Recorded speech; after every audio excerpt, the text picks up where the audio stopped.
My power went out, and every time my power goes out, it resets the position of my webcam.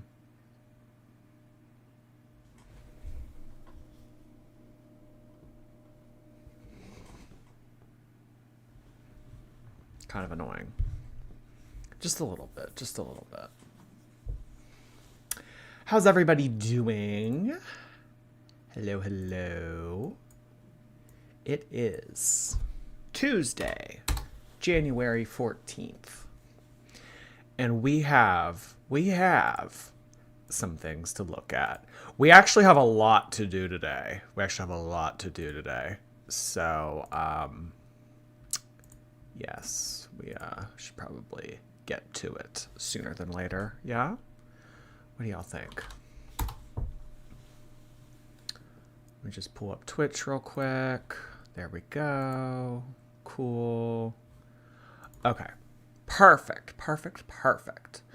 So today we are going to be taking a look at Ms. Reed's newest video. She has a lot to say in it. She has an announcement in terms of something that she is trying to do to expand her financial gain. She is really trying to get in on the merch game. She wants her audience to, I don't know, get some t-shirts, get a mug, get some stickers maybe, something of the sort. Yeah, she is releasing new merch for everybody to go in and buy up real quick, I guess. Last time Amberlynn released merch, it was a bunch of t-shirts and sweatshirts that said the word merch on it. She also released a yoga mat that said Dainty Girl on it. So let's see if this new merch has potential, whereas the last set of merch really did not. The yoga mat was crazy. I would love to know if even one yoga mat was sold from last season's merch. I really would like to know if last season's merch saw one yoga mat sale. I mean, I'd imagine some t-shirts were sold. I'd imagine some of those pillows were sold. But I don't know. Was it $60? It was either $45 or $60. I can't remember. But the yoga mat that said Dainty Girl on it, I would love to know if anyone bought that. Oh my god. But yes, we have a lot to get to today. Caitlin Ray, thank you. My mom called me her little crumble cookie today, and I just sighed. Aww. Well, be thankful that you have a relationship with your mother to the point where she wants to call you her little crumble cookie at all. Come on, Caitlin. That's too cute. Jordy's other tank top, thank you so much for becoming a member. Hello. Professor Jordy says we have a full syllabus today, girls. We do have a lot to get through. We have a lot of screenshots to get through, and then we have a reaction to do. So I'd imagine that will take up the entirety of our stream. Got to get to some screenshots. Amberlynn's been doing a lot of typing lately. A lot of running her mouth. Yes. Yes. How about we run those legs instead of the mouth? Might do us some good. I don't know.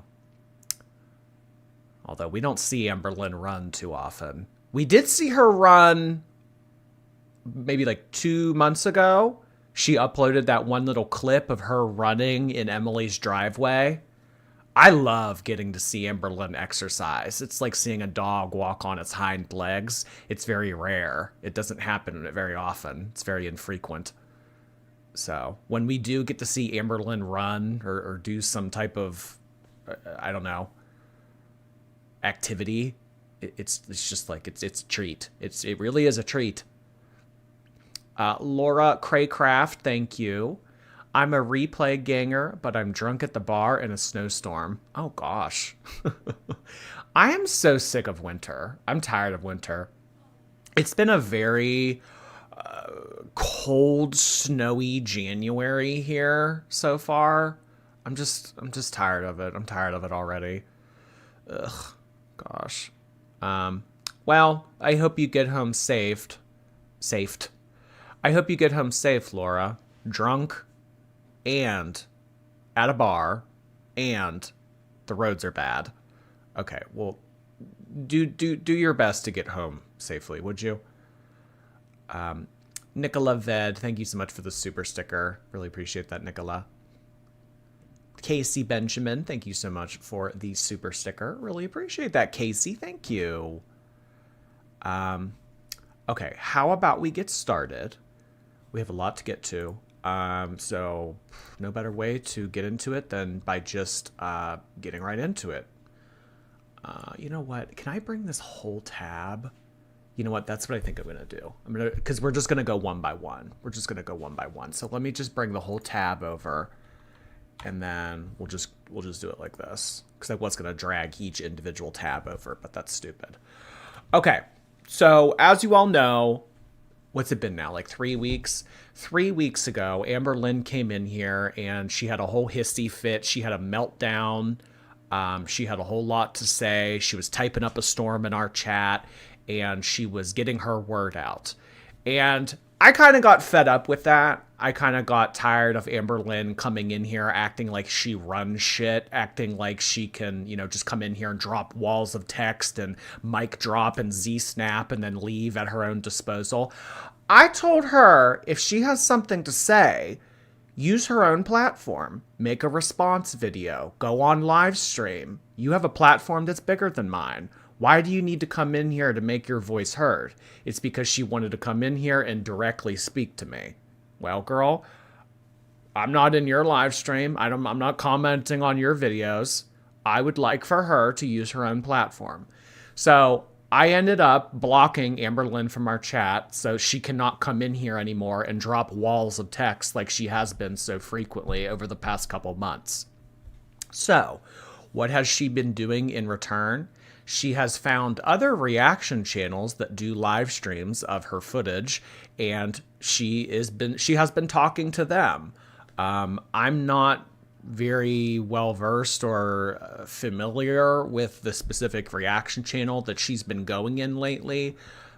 Libby, I'm not really sure who this is, but she's been going in there and she's been dropping her opinions. She's been wanting to make her voice heard. She has been using reaction channels, live stream chats as a way to communicate her frustrations with the community instead of just making a video or instead of just going live herself. I really don't understand that, considering Amberlynn's views are down, and if she were to make a video response or go on live stream, it probably would be met with a positive response in that she would be able to make some money off of it.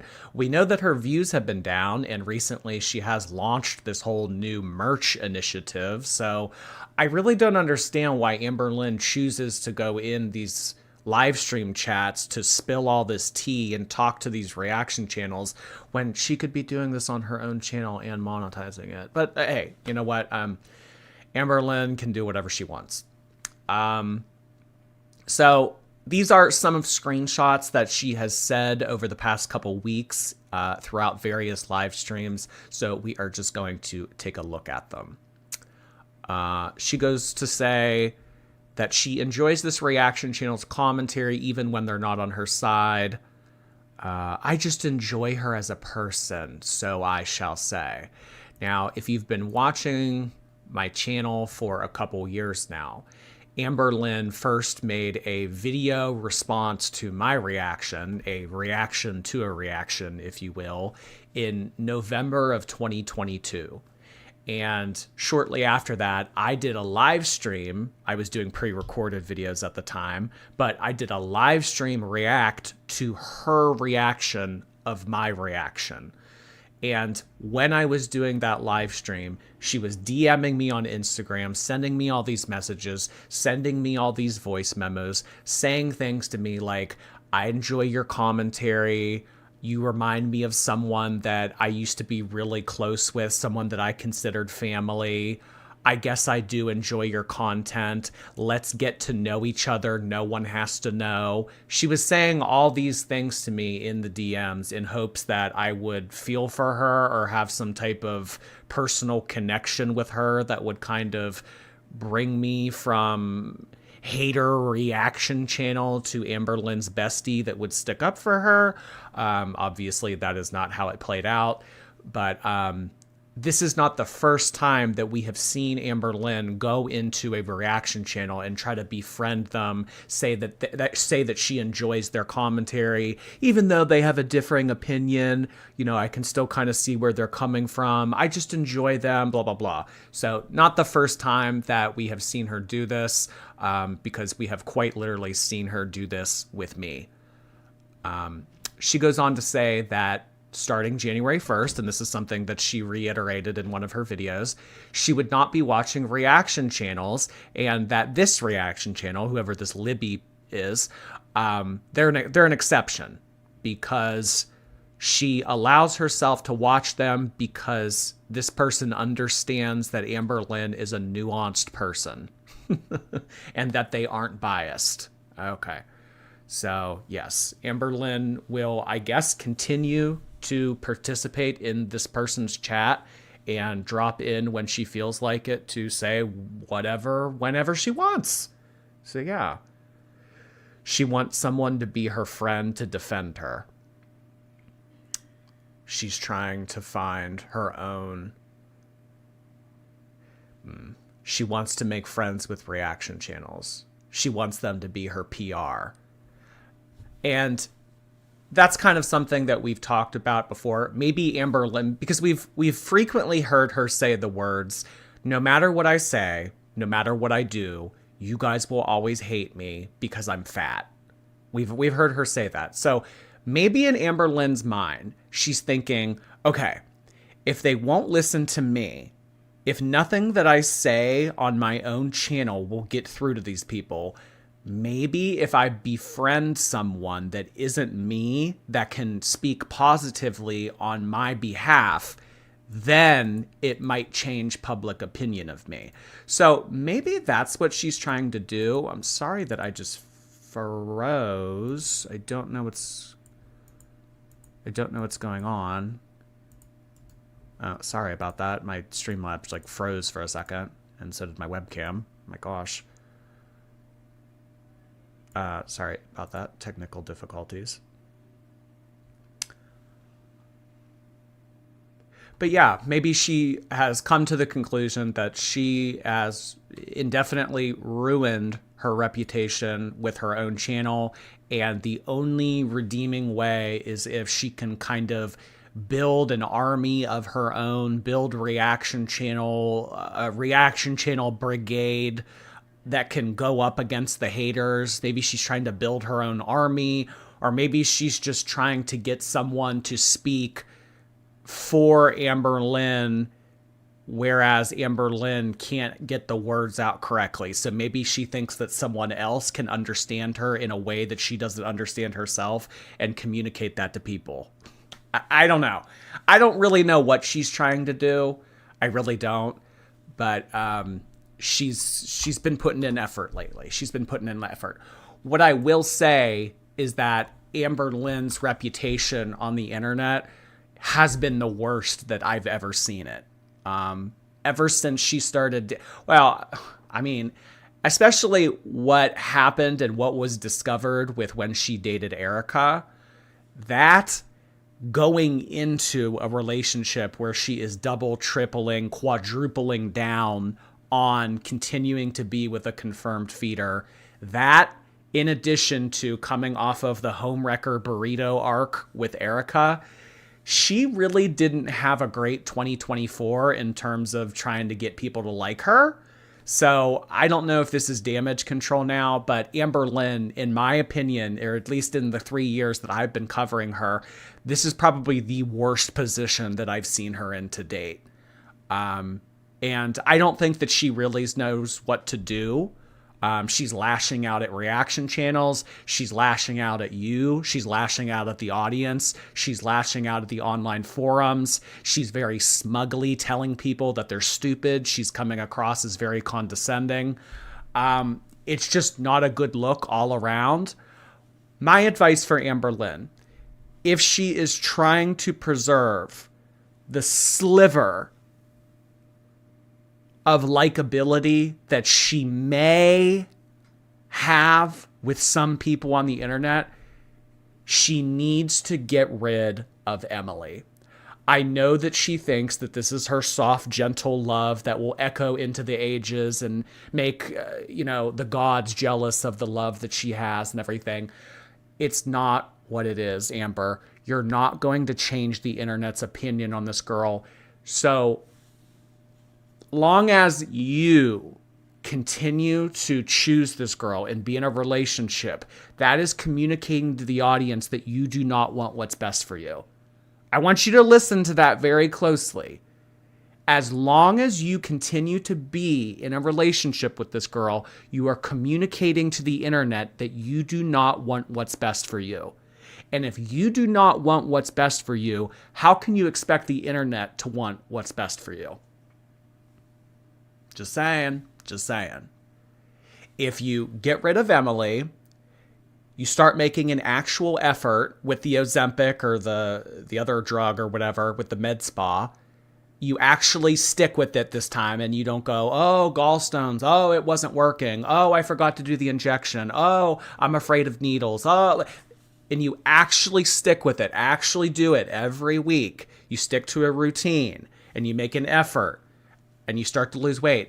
I think that you will see that public perception of you will shift, because that's kind of always how it's been with Amberlynn. I mean, mostly it's been lows, but she has had some examples here and there where people, were kind of empathetic or, on her side a little bit. But as far as things are going right now, it's the worst that it's ever been in terms of her reputation.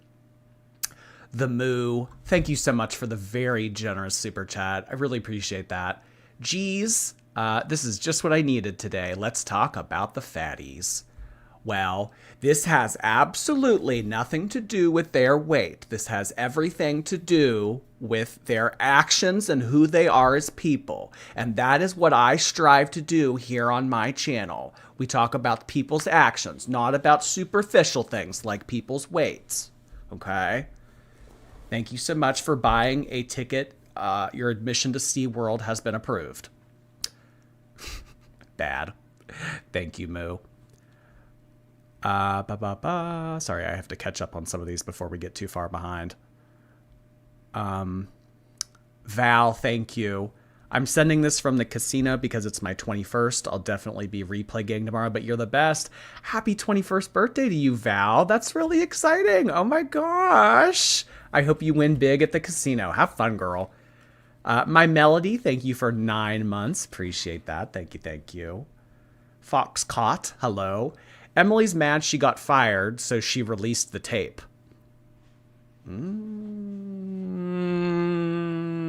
I'd be careful where you communicate that. I'd be careful where you say that. Amberlynn doesn't want people thinking that Emily's the one that released the tape. Why would she do that? They have a soft, gentle love. She wants what's best for Amberlynn. Why would she release a tape knowing that it would hurt her? Shady Anklet, thank you. My car got vandalized last night. then had to take a week off to take care of my son with COVID. Your humor is exactly what the doctor ordered. Oh, God. Life can be so shit sometimes. I'm so sorry you're having to deal with all of that. Gosh. Sunnier times are ahead, I promise, Shady Anklet. Thank you so much for that, and thank you for being here. So yeah, she goes on to say that she's not watching reaction channels all of January. She's having a no Geordie January. She's trying not to watch reaction channels, but it just might be a result of years of pent-up anger. Bug infested. Did I say that? I think that this is in regards to, or in response to something that someone else said. Bug infested. Did she say this about Mr. Cardigan's beard? I remember them saying, it was either her or Chantal. It was either Chantal or Amberlynn. They called Mr. Snowflake's beard, I thought it was germ infested, not bug infested. I don't know. But regardless of either of the Gorls, they have no stones to be throwing in terms of calling people bug infested, because we have seen that Amberlynn, during season 5, in her braids, she had fleas. I'm not kidding. The video is probably still up on my channel, and if it's not up on this channel, it's up on the other channel. It was titled, like, Amberlynn has fleas or something like that, and you could quite literally see the flea coming out of her braid. It was toward the end of season 5. I remember that video distinctly. And then she blamed it on Feline because she said, oh, well, Feline is eating fruit. You know, I'm not eating fruit. So Feline is eating fruit. Fruit is attracting fruit flies, and that's why I have these in my hair. So yes, there is photographic evidence of bugs being in Amberlynn's hair. In terms of Chantal, maybe she didn't say this and I'm just taking an unnecessary hit at her, but Chantal recently, there have been flies spotted on her. If you look in the background of Chantal's live streams lately, you can see flies landing on her hijab, landing on her abaya. There's like flies and they sit on her. I don't exactly know why that is, but Chantal is actively attracting bugs. So Amberlynn at one point had a flea in her hair, and Chantal actively, as we speak right now, has bugs on her. So both of the Gorls are living a bug's life, I suppose. Germ-infested beard. Amber said, okay. Yes, I remember germ-infested beard, but I don't remember if it was her or Chantal that said it, because it sounds like something that Chantal would say, but you're saying Amber said it. Okay, I mean, I believe you. She goes on to say, I need to not do that. I guess that's in response to interacting with reaction channels. I don't like Mr. Snowflake because he said that I lied about being molested when I was 7. That's sick. Oh, there we go again with the that's sick thing. That's just awful. Reaction channels are good for entertainment, but I'm telling you that they get so much of the information incorrect. Well, Amberlynn, you always have a platform. You always have the opportunity to set the record straight. If you have a response to what someone has to say to you on the internet, you are more than welcome to fire up a live stream or make a video response as to why that person is incorrect. So I encourage you to do that. I don't encourage you just to type, people are liars. People are incorrect. They don't know what they're talking about. Why don't they know what they're talking about? Why are they a liar? Why is what they're saying incorrect? You need to explain. You need to show your work, girly pop. You can't just come on here and point your finger and call everybody a liar. You gotta show your work. Okay. And then kind of arbitrarily, she takes the opportunity to take some shots at Becky. Don't really know what brought this up, but Amberlynn has been told in the past, do not talk about Becky. Becky doesn't want anything to do with you. You put Becky in an awful headspace. You weren't there for her. You kind of left her destitute after season 4 ended financially. She had half of a Netflix prescription. Oh my God. She had half of a Netflix subscription, and you held out tens of thousands of dollars that were owed to her during the live stream era. So you have been told to keep Becky's name out of your mouth. She doesn't want anything to do with you, but here Amberlynn, I guess, can't help herself, and she is taking more opportunities to take shots at Becky. She goes to say that at the end of season 4, she felt very bad for Becky, and she let her have all the money she needed. Well, that is a very different story from what we heard Becky tell. We heard Becky was financially destitute and that you did not share any of the live stream earnings, which, by the way, the only reason that you got those live stream views back then and you got the super chats was because of Becky, not because of you. So she did not see any of that money. But here Amberlynn is telling a very different story. She let her have all of the money that she needed, but Jade did not like that. Feline, season 5. Jordy, stop. It's Beck. Becky with the good hair. Okay, all right. The chat is coming for me for saying Becky. Okay. She didn't even use that money on the car. There's so much I could say right now, but I can't. She said that she would sue me, so I have to shut up, but people would be shocked and not believe a word I say. This is in very true fashion to Amberlynn. I have a lot to say. There's a lot that I could do right now, but I'm going to be the bigger person. I'm not going to do this. I'm not going to, no. There's a lot I could say. I could ruin Beck's reputation. I really could. I could take Beck down once and for all. But I'm not going to. Amberlynn, if you have receipts, I mean, but we were told a very different story by your season 4 co-star. She goes on to say that Beck had a job that was ruining her back, and I told her that she didn't have to go through that. I was helping her. I was making a lot of money at the time, and I wanted to take that burden off of her. Here's what I think went down with that. That was not you being a good partner. That was not you being a gracious partner. I think that you wanted to have Beck around more at the time so that you could control her. We have since been disclosed to that you would keep timers set for when Beck had to return back and spend time with you.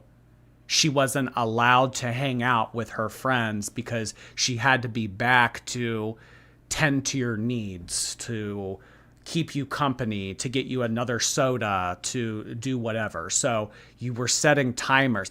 I think that you wanted Beck around more often, and I think that you wanted to control her. Not just in like a physical sense, but in a financial sense. Because if you're the one paying all the bills, and maybe some of you can relate to this, if you're the one paying all the bills and you're the breadwinner and you have the financial power in the relationship, you can kind of make decisions. Because it's like, well, I'm the one making the money. So I think that that's what Amberlynn was trying to do. Physically and financially control Beck and make her seem like she doesn't have any other option. So I think that that is what was trying to be accomplished by telling Beck that she could quit her job that was very physically straining because she wanted her around, and after she could have her around, she could manipulate her more and she could use, everything against her. So that's kind of where this was. This little offer, this was conditional. This was not her doing this out of the goodness of her heart or because she wanted what was best for Beck's physical well-being. This was to manipulate. This was to make it so that her agenda could move forward. But yeah, she goes on to say, well, I did everything I could to get Beck out of that that physical job that was taking a toll on her back. So if that makes me a bad guy, fine. If that makes me a bad guy, fine. No, that's not what makes you the bad guy. The bad guy is you setting timers so that she feels like she's constrained to you. The bad guy makes it that you're financially using leverage over her to get what you want. That's what makes you the bad guy, Amber. I thought I was doing the right thing. If I could go back, I'd do everything differently. Oh boy. Well, Amber, there's no rewriting history. There's only making up for the here and the now. Cookie Whoopie, thank you. Merch suggestion, a t-shirt that says, I watched the Crumble Cookie and all I got was BPD in this stupid t-shirt. The Crumble Cookie video. Thank you, Cookie Whoopie. Really very annoying, thank you. So ready for this broken record era? I'm not. Thank you, really very annoying. Jessica, I just took a gummy, Eric's idea, and about to do the dishes, perfect timing. We went to Texas Roadhouse, Eric's idea. Just took a gummy before doing dishes, Eric's idea. Oh my God, that's so funny, Jessica. Thank you. Finny Oak, appreciate your membership. Welcome, welcome. I'm so sick of this woman trying to manipulate people into liking her. Love watching y'all keep her foot on her neck. Well, some might say that we're not doing that and that we're just, analytically taking a look at what is being put out on the internet for everyone to see. And other people might say that, what neck?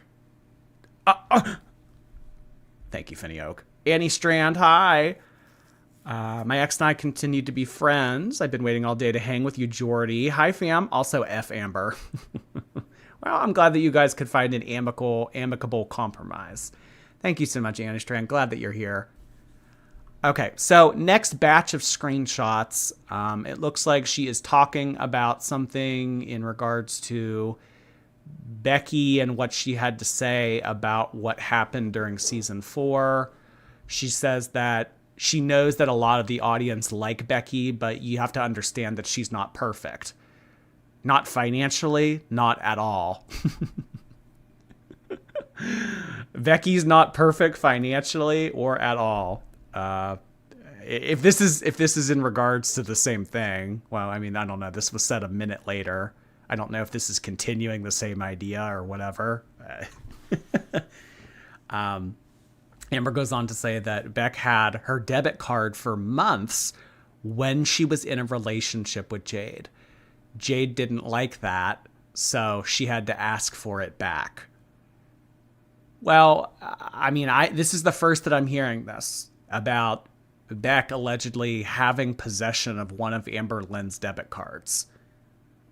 I would like to know how much she spent, because if she just used your debit card to pay a bill, pay a couple bills, get gas, get some food, I don't know, keep her lights on.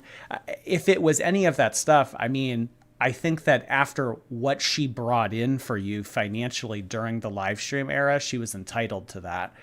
I do find it a little bit strange that she had Amberlynn's debit card, allegedly, but I don't know, maybe because she didn't have a debit card at the time.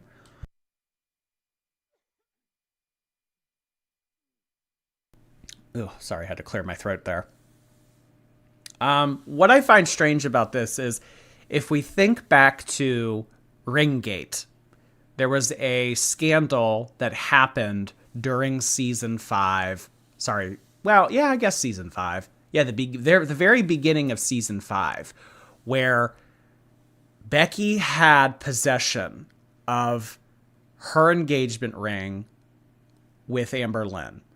It was that Jonesy brand ring.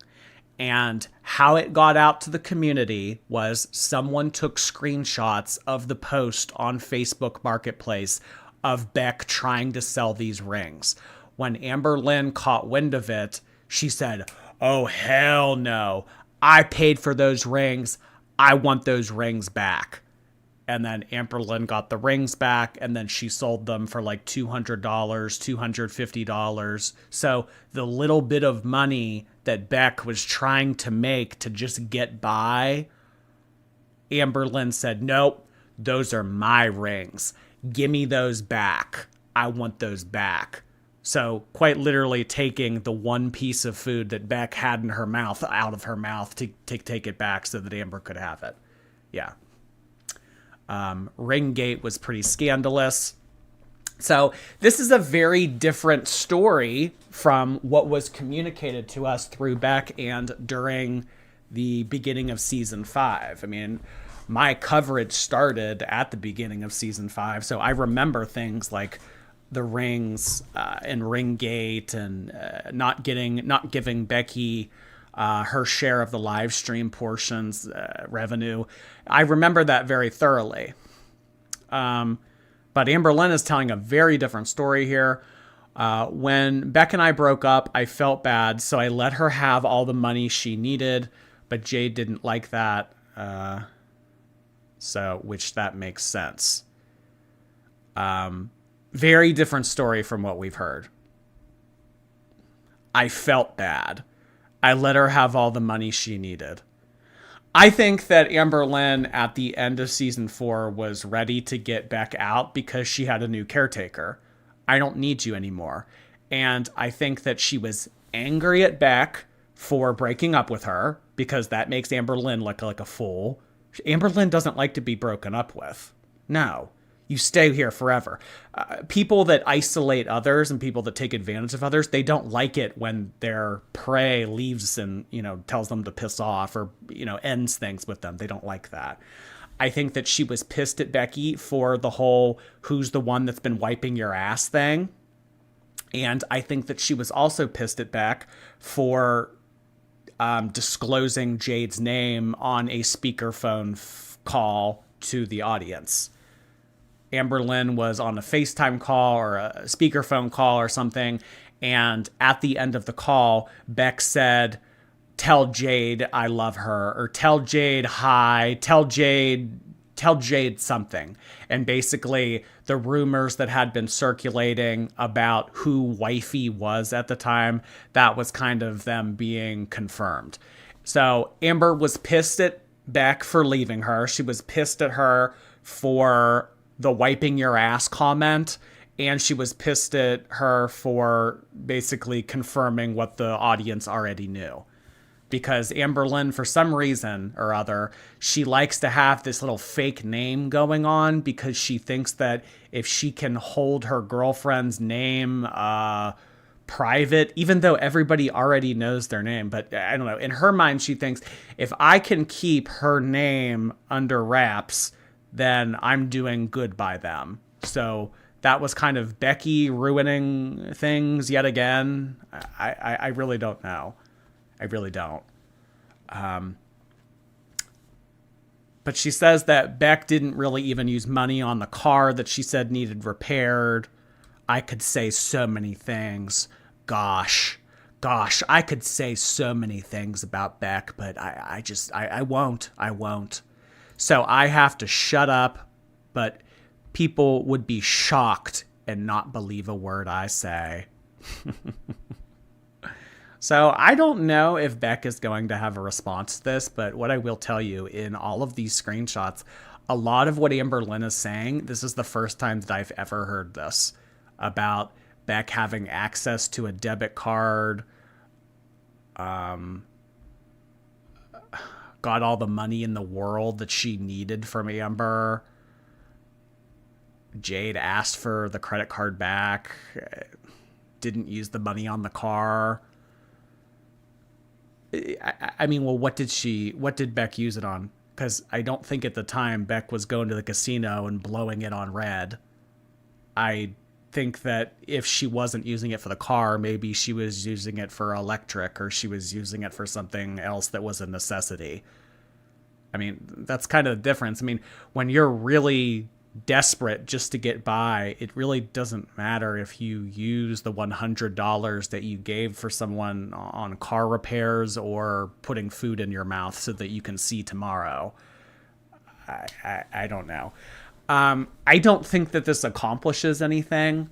I think, if anything, this continues the narrative of what we already think happened in season 4 and how it all went down. So Amberlynn is kind of continuing her mean girl streak here, and she is dying by the sword, so to speak, when it comes to doubling down on being the villain.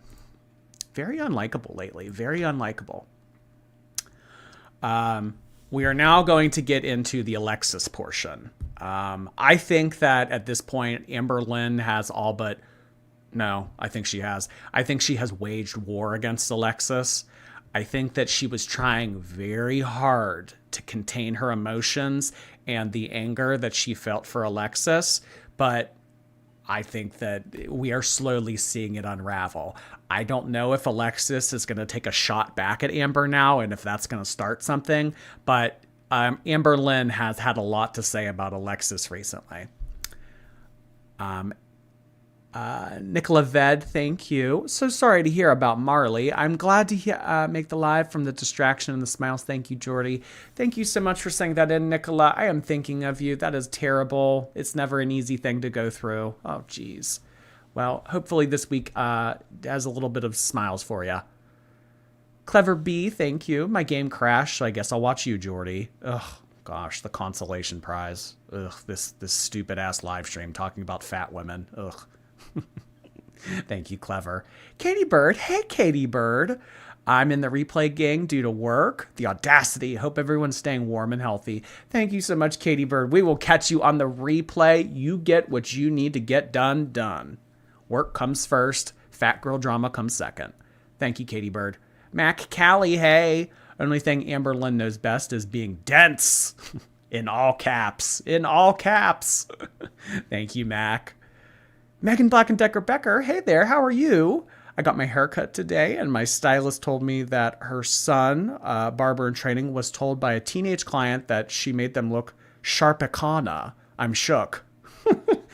Is that a thing that kids are saying? Did Amber take this from youth TikTok? Wouldn't be the first time. Wouldn't be the first time that Amberlynn is taking something that youth are really popularizing on TikTok. Is adding ikana onto the end of words, is that trendy? Yikes. Thank you for sharing that, Megan. I had only ever heard it from Amberlynn, but I also don't swim in the social circles of teenagers, so I don't know what they're saying.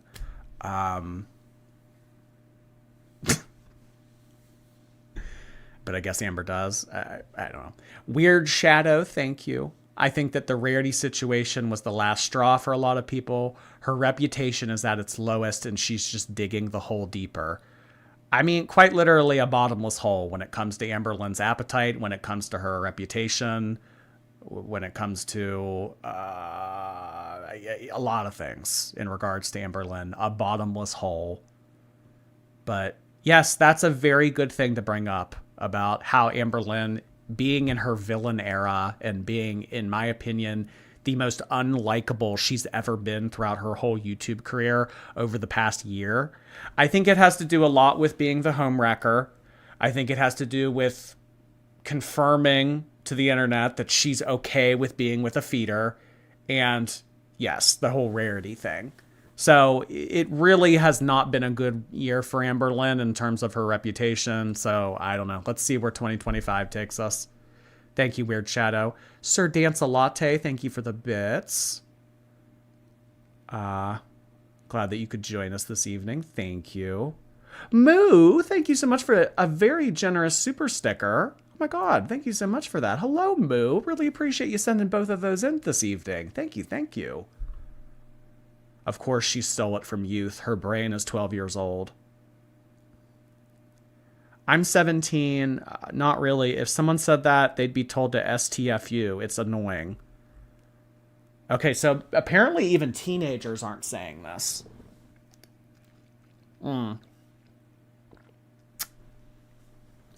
Apparently, teenagers are not even saying this. Maybe it's like a preteen term, icona. I don't know. Okay, let's kind of move on into the Alexis stuff.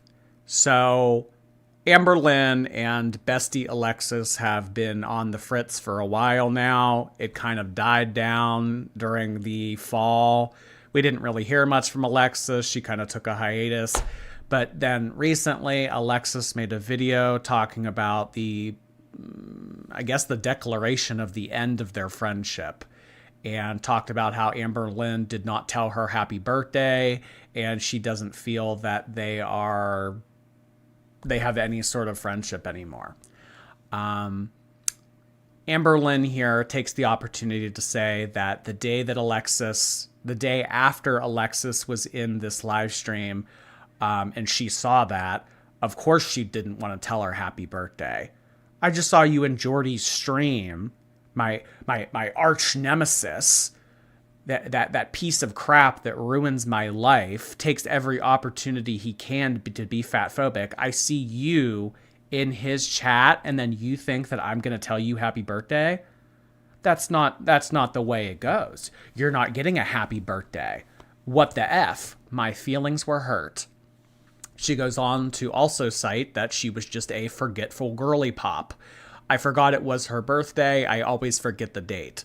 So she forgot the date, but she also says that she deliberately didn't tell her happy birthday because she was hurt because she saw Alexis in here. This is kind of contradictory to me. So you saw her in here and you were pissed at her, so you didn't tell her happy birthday, but you also just forgot that it was her birthday. So were they like two independent thoughts? It's like, oh, yes, I was mad at her, and I also just forgot that it was her birthday. I guess. But once I found out that it was her birthday, I was just so hurt by what she had did that wishing her happy birthday seemed weird. So, yeah, she was hurt by everything that Alexis did to her over the past couple of weeks, and she did not feel that Alexis was entitled to a happy birthday from her. She goes on to say that she didn't feel comfortable being close to Alexis like I once was. This is pretty much verbatim what I have said in some of my past streams.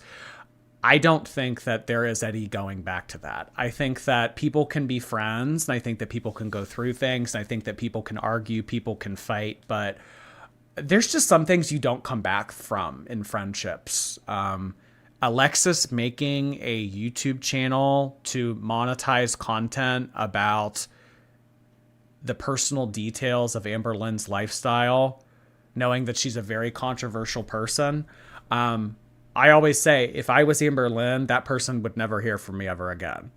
But I think that what Amberlynn thought was, okay, well, I'm not going to completely write this person off, because if I completely write them off, then they might go full scorched earth against me, and maybe they'll leak even more tea about me. So let me stay friends with them, but at an arm's length distance. Because if I keep an arm's length distance friendship with them, maybe they won't throw any more ammunition my way. So let's just kind of have this weird friendship where we don't ever talk and it kind of fizzles out over time.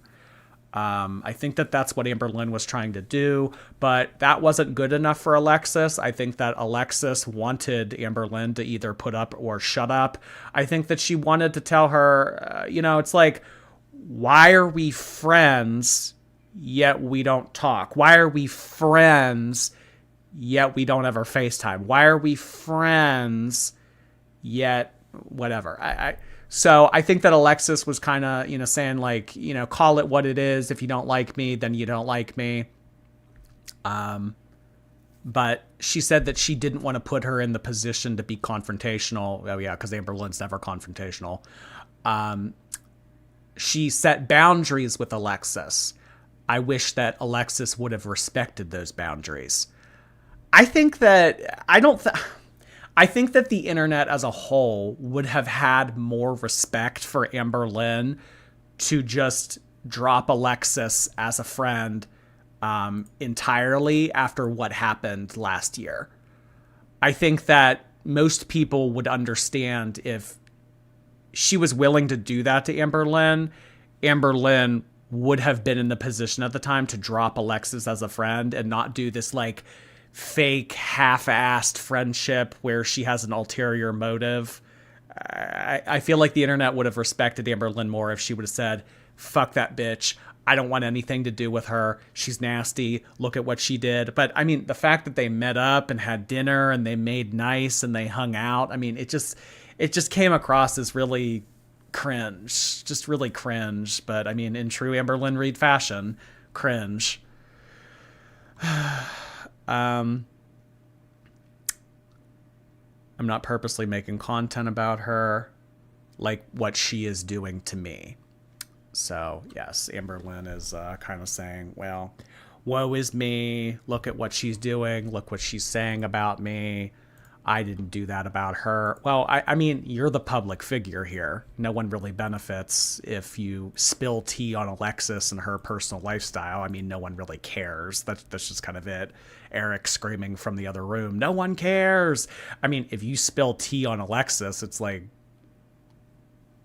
okay. But like, I mean, if she spills tea on you, so like, that's why there's no real benefit to you doing that. So yeah. Some more screenshots about Alexis.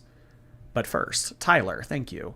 Amberlynn's taking compounded semaglutide with B12, and the FDA has ordered all pharmacies to stop making compounded versions of this because the drugs aren't in shortage anymore. Amberlynn won't be on semaglutide by March. Oh, geez. Sorry, I'm a little bit confused by what you're trying to say in your super chat. Amberlynn is taking a compounded Ozempic because it has B12 in it. And the FDA has ordered all pharmacies to stop making compounded versions because the drugs aren't in shortage anymore. Oh, so what you're saying is like you can make a pure form. There's no reason to cut it with something else to make it seem like there's enough of it. Oh. Amberlynn won't be on semaglutide by March.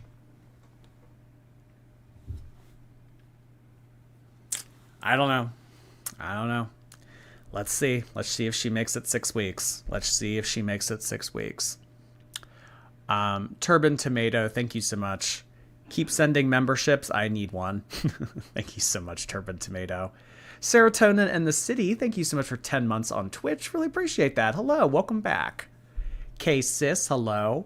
Amber will forever be mad at Beck because it was the closest that she ever got to marriage, and then she still got dumped. No one else will put a ring on those fingers.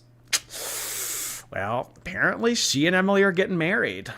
She thought that she was getting married to Jade too. She thought that she told us last week that she's getting married to Emily. So marriage is still very much so on the table. Yeah. Amberlynn wants to be a married girly pop. She wants to have a hyphenated last name. So she wants to be Amberlynn Reid dash something. So she wants a hyphenated first name and a hyphenated last name. Oh, gosh. Vicky G, thank you so much for all of those memberships. I really appreciate you doing that. Welcome to all of our new members. Hey, let's get the Argentina flag in the chat for Miss Vicky G's generosity. Holy moly. Welcome to all of our new members, courtesy of Vicky G. Thank you so much, Vicky G. Welcome, guys. Jordy's Manipulated Cattle, thank you. Where's the P.O. box? I want to send you cake from Taiwan. It's coming. Hey, you know how long it took me to make merch? The P.O. box is coming. I really appreciate that. Cake from Taiwan. Oh my gosh. One of my good friends just did a big trip around Asia, and they went to, I don't know if they went to Taiwan, but they went to the Disney in Hong Kong, and they went to China, and they went to a whole, so I'm excited to hear what he has to say about his trip. Thank you so much for that. Andrea Moore, hi. My sympathy bone explored too hard, and it got lost, and it got lost. Oh, gosh. Thank you so much, Andrea. Okay, so Amber goes on to say that Alexis never did anything for her, but I enjoyed her company. Well, I mean, spending hours with you on FaceTime, she gave you her time. She gave you her advice. She was there for you when no one else really was. She was in your corner. She was going to bat for you. Alexis took a lot of shit sticking up for you, as is pretty much the case with anyone that sticks up for you. So I don't know if that's necessarily fair for Amberlynn to say that Alexis never did anything for her, because she took a lot of shit for Amber and she was there for her emotionally. A lot of people have called Amberlynn an emotional vampire, kind of preys on other people's energy, kind of sucks the life force out of people. So I think that Alexis functioned in that way for you. I don't know if that's fair for you to say that she did nothing for you. She also discloses here, and this is very spicy, and I would be surprised. I would be surprised if Alexis did not have a response to this. Alexis wanted to be with me. After I broke up with Erica, oh God, here we are. Here we are seeing that Amberlynn ended things with her married girlfriend, Erica. Amberlynn ended things. Yeah, okay. Alexis communicated that she wanted to be with Amberlynn. She wanted to get hot and steamy with Amberlynn. Maybe she's into getting laid on. I don't know. But Alexis made it very clear to Amberlynn that she wanted to be in a relationship with her, that they were just more than a platonic friendship over FaceTime. They are, they're meant to be, lovers to be. She made it very clear that she wanted to be with me, but I didn't want to ruin our friendship. Okay, so Amberlynn didn't want to take that next step with Alexis because she didn't want it to taint what they had. Okay. If you want my opinion, I think that Amberlynn didn't go for that because Alexis was not very high up on the rankings for her tier of girlfriends. I think that it was like, at the time, well, I don't know. If we look into kind of like the weird transition period between season 5 and season 6, she kind of had like an array of people. So, I mean, at one point she had Abby, she had Danielle, she had Erica, she had Alexis, and she had Emily.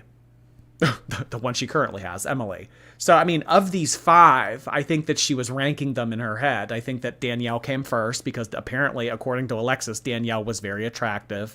And then it was kind of like, Abby, well, you're young. I'm not really sure where you rank. I'm not really sure. So then, kind of going down the list a little bit more, it was like, okay, well, Erica's married. This is all kind of blowing up in my face. It looks like I'm not going to be with Erica. So, all right. Oh, gosh. We're down to these 2. All right. I have Emily and I have Alexis. All right. I love Emily. I want to be with Emily. So I think that that's kind of, I think that if Emily never came into the picture, I think that maybe we would have seen some type of relationship happen earlier last year after Erica and Amberlynn, all that blew up. So, yeah. I think that if Emily would have never stepped in, would have never DM'd Amber on TikTok, I think that maybe something would have came of that. She admitted this in her videos. I'm a fool because I have a pre-recorded video going up where I kind of say things about Alexis. I'm dumb for thinking that she changed, but I'm still going to upload the video because the full subject needs to be talked about. Okay. Well, she uploaded that video knowing that the conversation about Alexis would continue. So she, instead of editing that out and letting it die down, She let the video upload, she let it go through, and she let the reaction channels talk about it, and she let Alexis have a response to it. So Amberlynn very much so wanted this conversation to happen. That's the way I'm taking that. All right.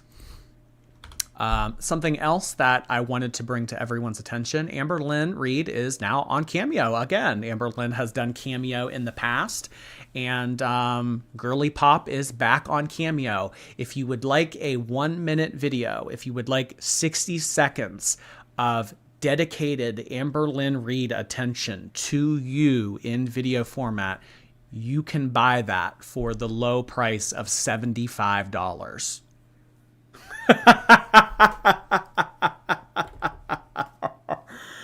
Oh my goodness. For Amberlynn to make you a 60-second video, it's going to cost $75. I'm not familiar with Cameo, but I know that like certain celebrities are on there. I don't know how much they charge. But considering Amberlynn, who she is, how well known she is, and her reputation on the internet, I really don't know who is paying $75, but apparently someone is, because I don't know. I mean, she has the account. Chantal pushes it a lot. I think that Chantal's is somewhere around $30. But yeah, $75 for Amberlynn to make you a 60-second video. And as we will see in the upcoming video, Amberlynn is announcing her merch. So we have kind of been talking lately about how Amberlynn's views have been down. I have said that what has happened to Chantal's channel is currently happening to Amberlynn's channel. Amberlynn is at the most unlikable period in her YouTube career, and her views are reflecting that. Whether it has to do with her breaking up a marriage, whether it has to do with her being in a relationship with a feeder and going to bat for this feeder, whether it has to do with Rarity, whatever happened with that, her views are down. Her views are reflecting that. So she's pulling out all the stops here, because I think that Girly Pop is kind of taking a hit financially. So in order to make up for the money that she is not making on YouTube, she's doing things like merch. She's doing things like a $75 Cameo. So, yeah.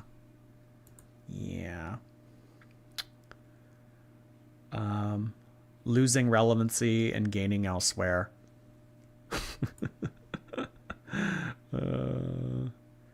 Amber promising Emily a cut in everything to keep her.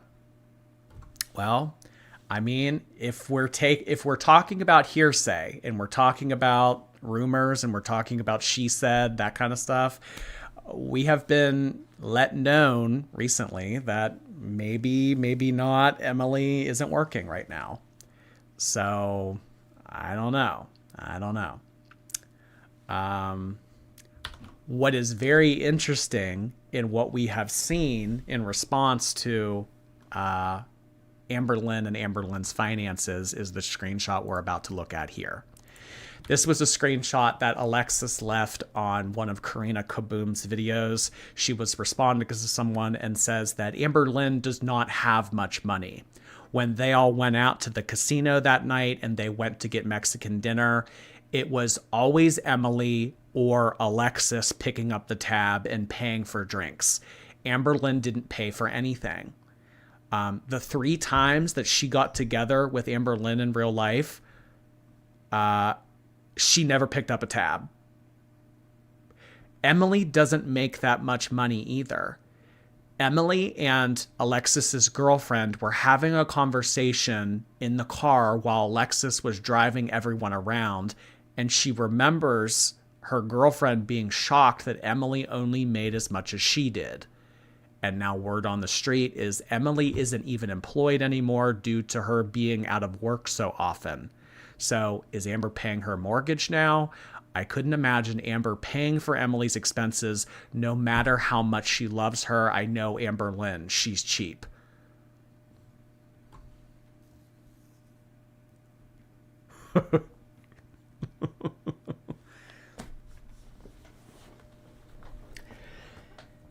Amberlynn being used as... Sorry, let me rephrase. Amberlynn being used for financial freedom, financial gain, financial a break. This is not something that... This is something that we've seen. This is something that we've seen throughout a lot of her friendships, throughout a lot of her relationships. This is what, in my opinion, what Erica saw in Amberlynn. I think that Erica wants to very much so be taken care of. I don't think Erica wants to go to work. I think that Erica in her mind was thinking, okay, Amberlynn has a lot of money, or maybe she thought that Amberlynn had a lot of money. She can take care of me. I'll just be a live-in girlfriend. I'll go to the gym. I'll kick my feet up. I'll live the easy life. So, I mean, we don't know much about Emily's financial background, how much money she made. I don't even know. I mean, I know that she did something. She was like a nurse, but like, I don't even know if she was an RN or if she was just like a CNA. Like, I don't know. I mean, and I know that there's very large differences between the type of title that you have in a hospital and, you know, what your role is and how much money you make and everything. But according to Alexis here, Alexis's girlfriend doesn't make a lot of money. So when she found out that she and Emily made the same amount of money, it came to a surprise for her. So the financial climate nowadays, it's very hard to have a house. It's very hard to provide. It's very hard to pay rent. It's very difficult for people to get by right now. So Emily not working, having a house, it's kind of like, okay, well, how's this working? Who's paying for this? I don't know. So Amberlynn, even though her views are down, still makes very good money on YouTube and still could pay for Emily's mortgage if she needed to. This is interesting. I wonder if Amberlynn will have a response to this, but I think that this is pretty juicy. I think that this is pretty juicy in my opinion. In terms of what Amberlynn said about Alexis, and now Alexis firing back about not only Amberlynn's finances, calling her cheap, but Emily's finances. Emily's employment. I mean, this is kind of messy shit to be talking about. So it's nice to see the girls kind of getting in the mud with each other. Oh, I love the mud. I love when we all get in the mud. But yeah, everybody's getting in the mud and everybody's starting to say things. So I think it's only a matter of time if Amberlynn has a response to this or not. I don't know. Breakup video coming soon after this post. Well, I don't know. I mean, I don't think it's to the point where, like what we're seeing on the other side of Girl World with Sala completely being financially dependent on Chantal. I don't think it's to that extent, but I think that there are benefits in addition to being laid on by Amberlynn that come with being her partner. Financially benefiting being one of them.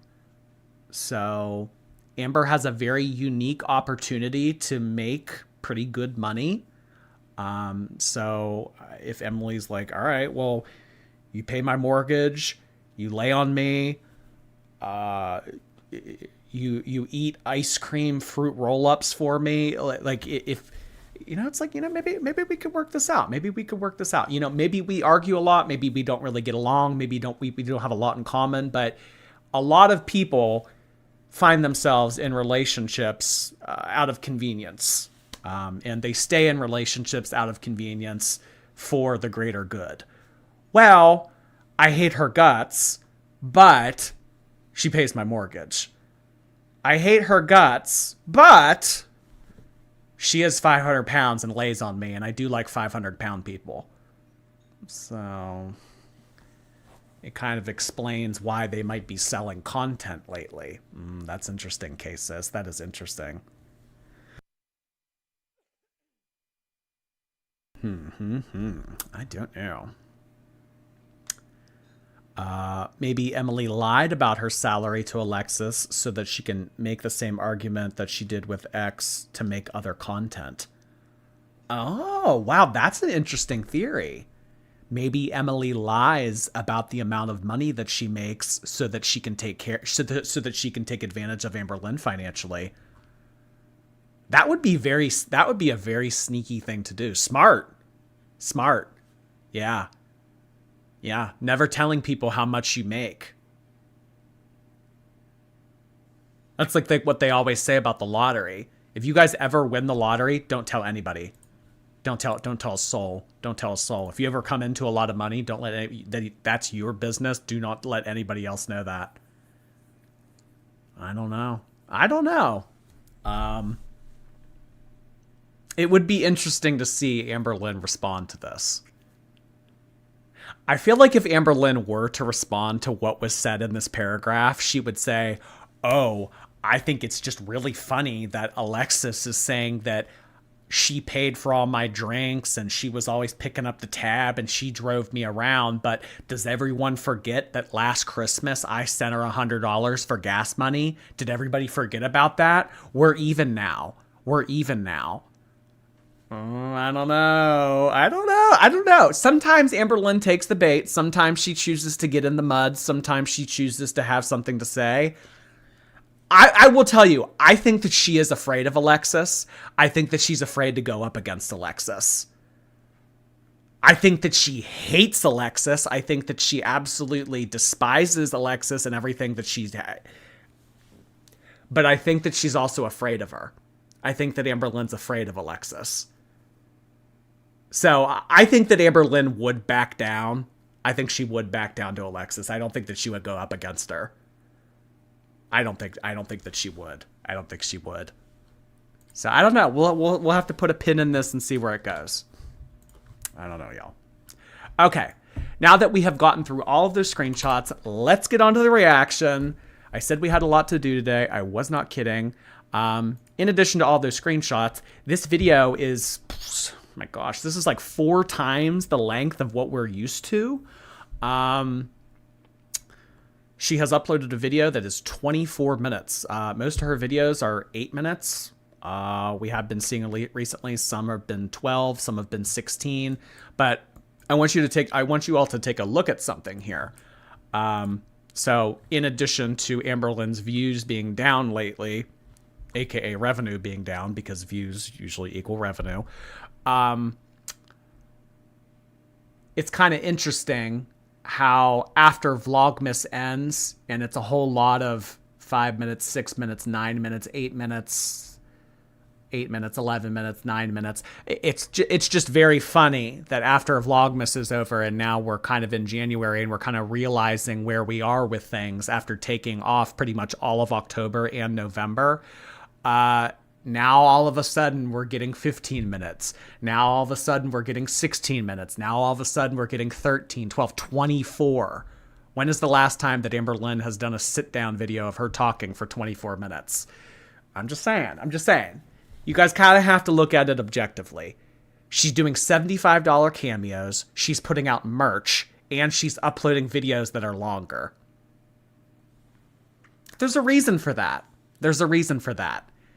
Is she needing to pick up some extra shifts, so to speak, to cover her rent and Emily's mortgage? Is she taking care of Emily financially?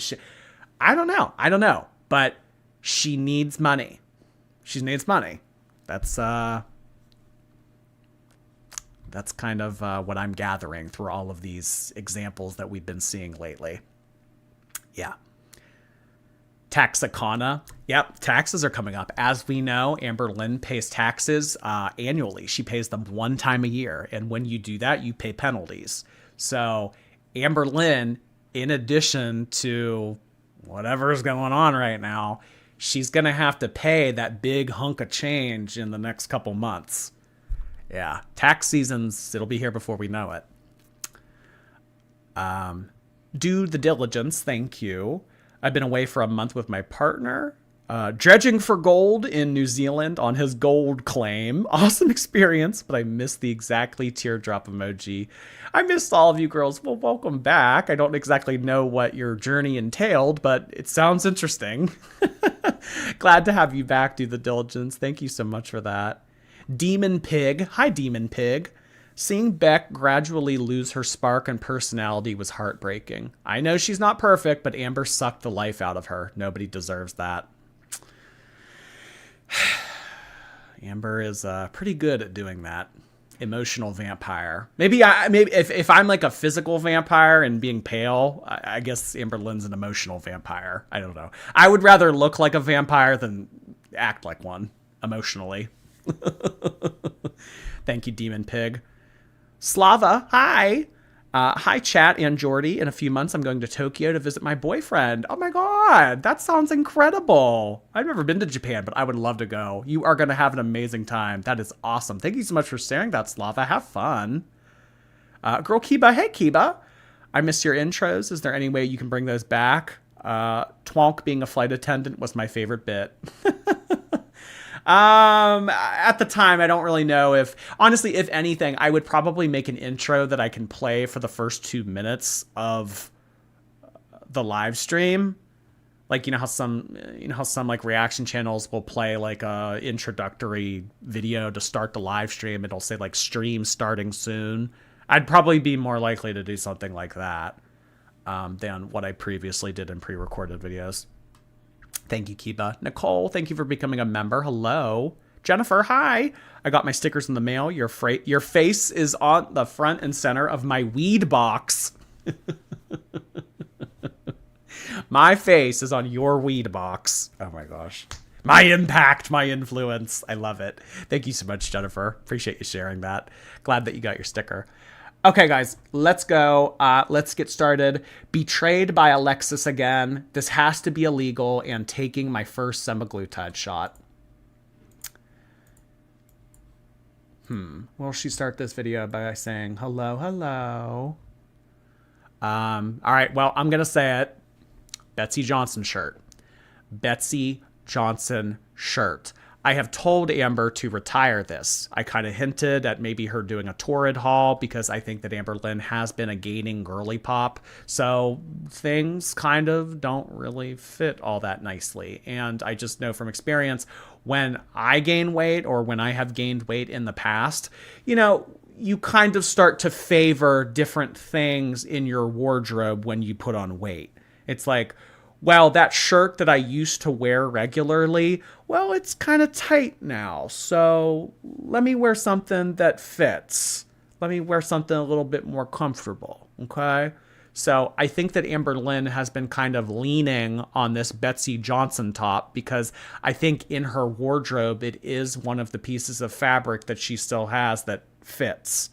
So a lot of the other things that we have normally been seeing, those kind of got put in a drawer somewhere or hung up for all eternity to never be seen or heard from again. And we're kind of getting the things that fit. I thought that we were going to see some new outfits from what she ordered from Torrid, but I don't know. Back to basics, I guess. Okay, so we have the Betsy Johnson top for this video. Let's get started. Bobay, thank you so much for sending in a super chat. How you doing? I'm highly disappointed with the lack of notification from YouTube. I claim this title with honor until someone else outstickers me. Yes, the sticker queen. Thank you so much, Bobay. I appreciate you getting all the stickers. Hello, hello. Welcome to a new video. So today is January 7th on a Tuesday. And I'm sure you guys were expecting like another vlog with Tommy here, but that's not the way it went down. So this video is just like an update, if you will, because for me, it has been days since I've filmed. And I did that because I really just wanted to unplug. I unplugged from watching YouTube, from being on social medias. I didn't want to film. I said, I want to spend my time with my girlfriend while she's here, and I don't want to have to worry about all of the noise but somehow the noise did find me. And we'll talk a little bit about that. Okay, so she wanted to take a little breaky poo. She wanted to disconnect. She wanted to get away from all the drama. She didn't want to have anything YouTube related cross her mind for a few days. She very much so wanted some alone time with her soft and gentle love, Miss Emily. I don't know, maybe she went on like a bender for a few days. Maybe it's like, all right, let's call up every chain restaurant within a 5-mile radius, get her catering order, and let's just, you can lay on me all weekend. I don't know. I don't know what went on, what this entailed, but Amberlynn was looking to disconnect for a few days. But really, you guys, I did not have the mental capacity to like want to vlog. There she goes again with the mental capacity. We heard that in Alexis's voice memo video. Where did she get that from?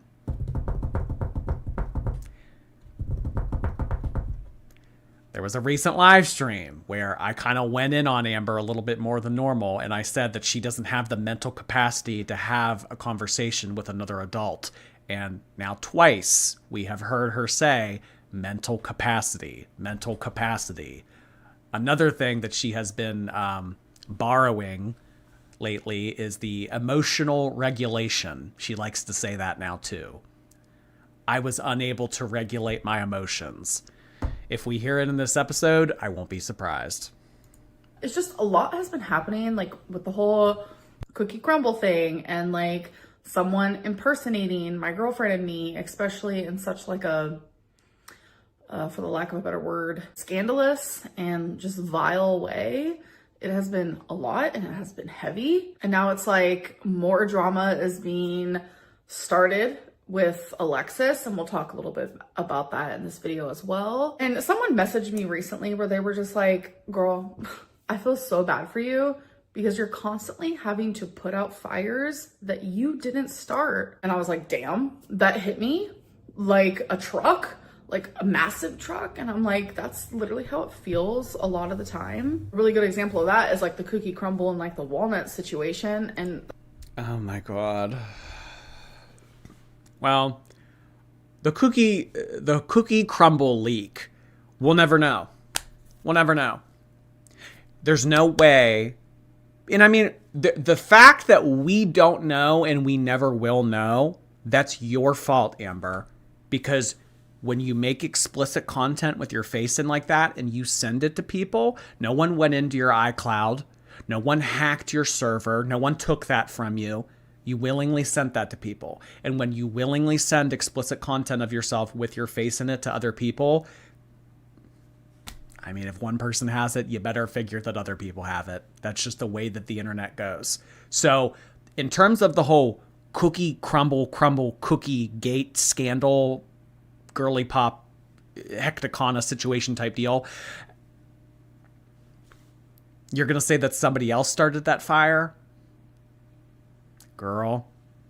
No one made you go to Crumble. Sorry, she probably got it delivered in all honesty. No one made you open up your phone, order Crumble cookie, and then make that video. And then not only make the video, send it out to people. So, I mean, the fact that it's coming to bite you in the butt, I mean, maybe you can use this as a learning lesson. I mean, and I'm just saying, there's no way that we can determine who leaked the video. So it could have been you. It could have been Emily. It could have been Alexis. It could have been Erica. It could have been Brittany. It could have been somebody else. So, I mean, yeah. Well, a good example of me having to put out a fire that I didn't start. I don't know if that's the best example that you should be citing here. In terms of Amberlynn having to put out fires that she didn't start. I mean, there's so many different examples that we could cite of problematic behavior that Amberlynn has initiated in her own YouTube career. But what I think it boils down to, essentially, is this whole blame game. That's how Amberlynn has always been her whole life. It's your fault. It's her fault. It's their fault. It's Beck's fault. It's Reaction Channel's fault. It's the people on the forum's fault. It's the chat's fault. It's not my fault. Why would it be my fault? This isn't my fault. It's their... This is what this boils down to.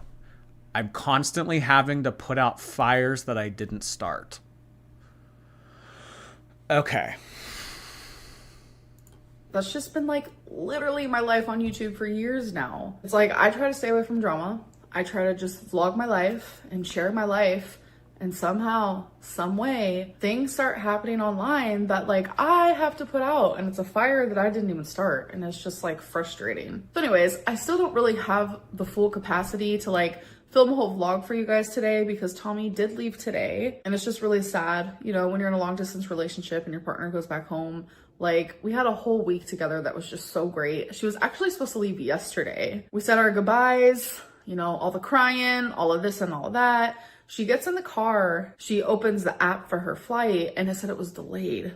And so here we are. We had an extra night together, which was really great. So yeah, while she was here, we did so much. And there was multiple times I did think of you guys, I promise. Or I was like, wow, I should be filming this, or I should have vlogged this, or that was so funny, or this is so fun. Like, so many different times. But that's just like the YouTuber in me. I've been doing this for over 11 years now, but like the real Amberlynn, not the YouTuber Amberlynn, like the normal everyday living Amberlynn.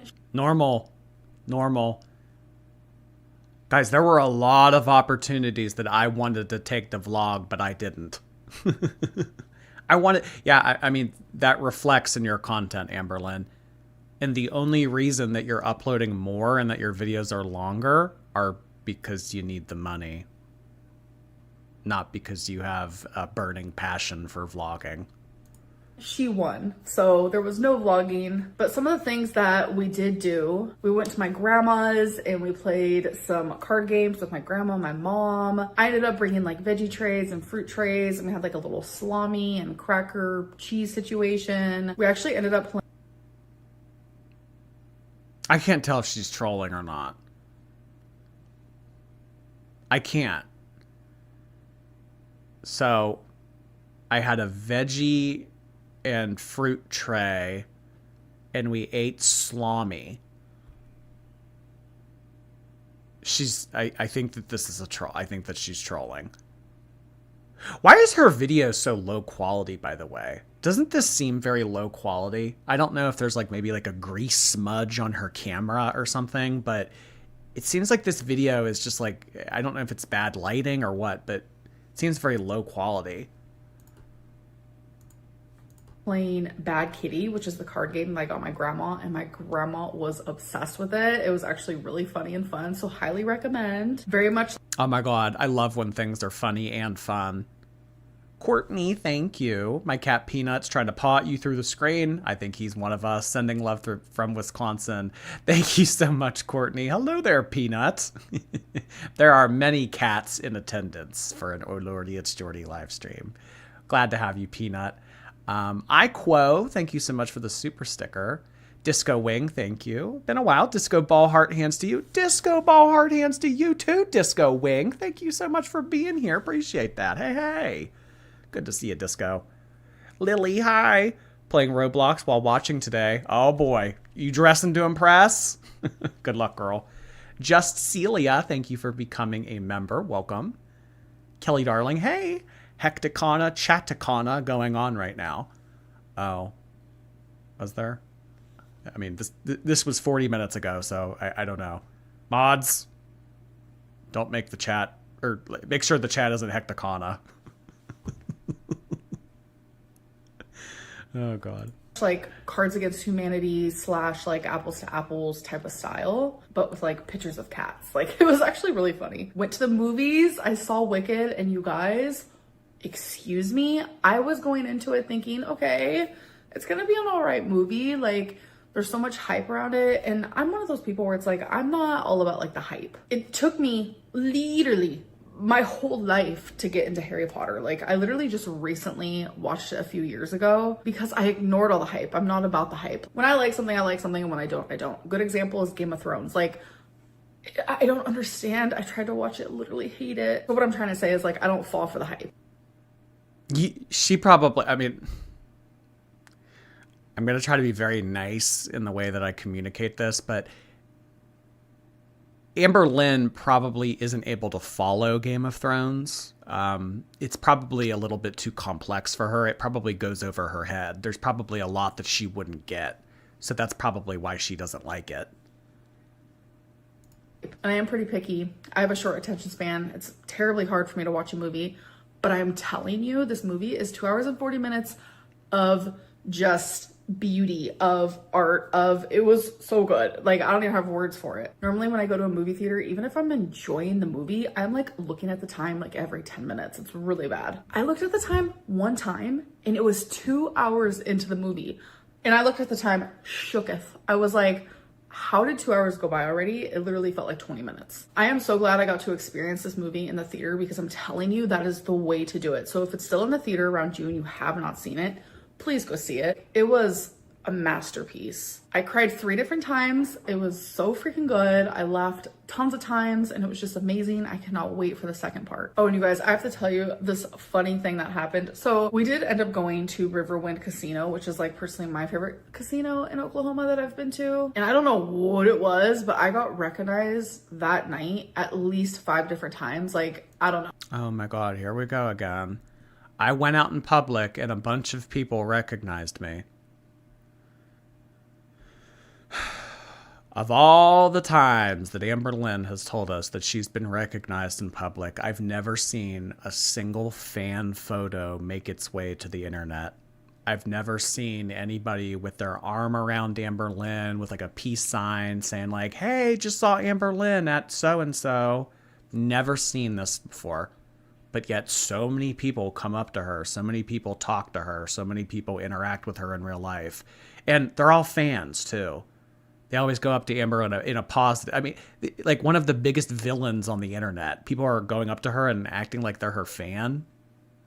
No. We did go on a Saturday, so there's more people there. And usually in large populated places, I do get recognized quite a bit. This girl said something that I will never be able to forget. Do you guys ever have like this thing where someone like says something to you and something that like sticks in your brain forever? Well, it's kind of like that. So me and Tommy were just playing the slots. And then I get recognized by these 2 girls that actually work at the casino. They're like the people who go around and say cocktails. They're like literally models. I'm like, okay. And they're like, oh my God, I love you. I love you. And they like literally asked for my autograph. And there was this woman.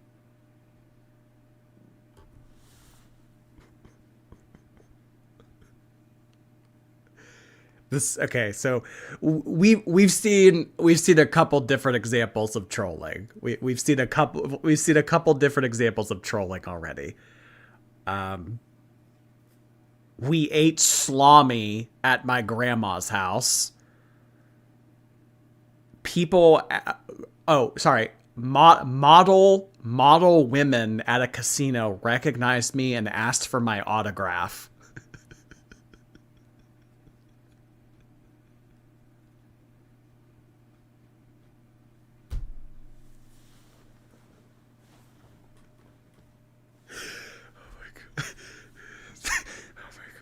Oh my God. I don't know what's more believable. The mammogram story or this. My boobs were all up in her face and she said, don't take this the wrong way, but you're beautiful. Model cocktail waitresses at the casino wanted my autograph.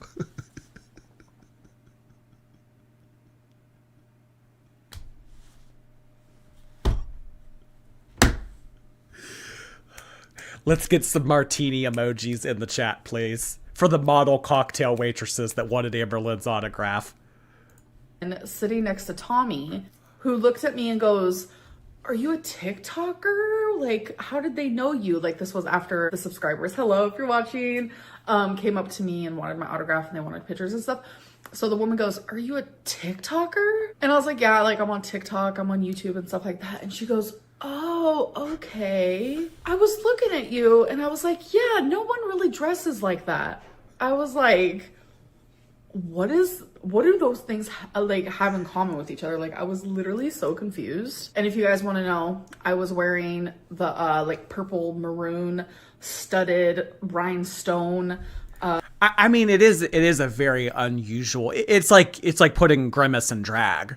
It really is. I mean, this is like it's like a rhinestone bodysuit with a black bra. It is a very unusual thing to wear. Maybe not so much at the casino, but it's like putting Grimace in drag.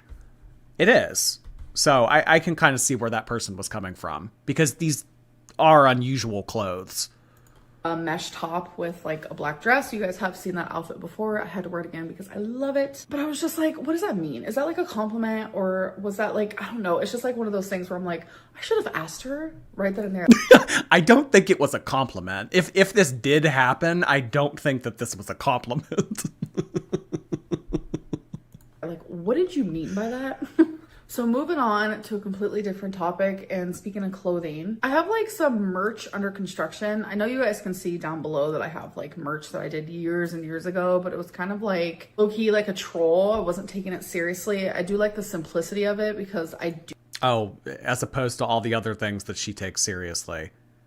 Yeah, it was kind of just like troll merch. Wasn't really taking it seriously, but now I'm getting down to business. Now that I need to pay someone's mortgage and my own rent, all right, I'm putting effort into this merch. It's going to say 2 words on it, not just one. Do enjoy some simplistic merch, but I don't know how to make merch. I'm not good at it. I've never been taught, and I know that I can teach myself, but it's not really something that I've been fully interested in. But Tommy surprised me and made me some merch. Yes, she did. So why I So okay. Yeah, let me get this straight. Okay, so newly unemployed Emily is now making you merch. You guys going into business together? What is this? Something tells me that Emily's starting to rely on her financially. Yeah, Emily made merch. Yeah, okay, all right. I say it's like under construction is because I actually wanted to have the merch physically myself. And that's something I didn't even do with the merch down below because I genuinely did not take it as serious. And so I wanted the merch physically. And so I do have a few things. And also why I say under construction is because I'm still trying to figure out like, when do I want to like put these things up for sale? She wants a cut. Well, I mean, here's the thing. If you're not contributing financially to a relationship, or if you're not contributing financially to a relationship, you need to contribute in other ways. You can't just lay around with your feet up because that would be too obvious. This kind of reminds me of what we saw with that age gap couple, where the older guy didn't have a job and he just kind of relied on his benefits and he would always be doing housework. I think in his head, he was thinking, okay, well, I don't have an income, so I'm just going to do housework all the time to make it seem like I'm still contributing to the relationship. I think in Emily's mind, she's thinking, okay, well, if Amberlynn pays my mortgage, I want to do something to make it seem like I'm just not using her. Don't be suspicious. Exactly, Teardrop. Don't be suspicious. Don't make it obvious. Well, yeah, I'm paying Emily's mortgage, but she made me merch. She edited my videos. She, yeah, etc., etc. She set up my Cameo.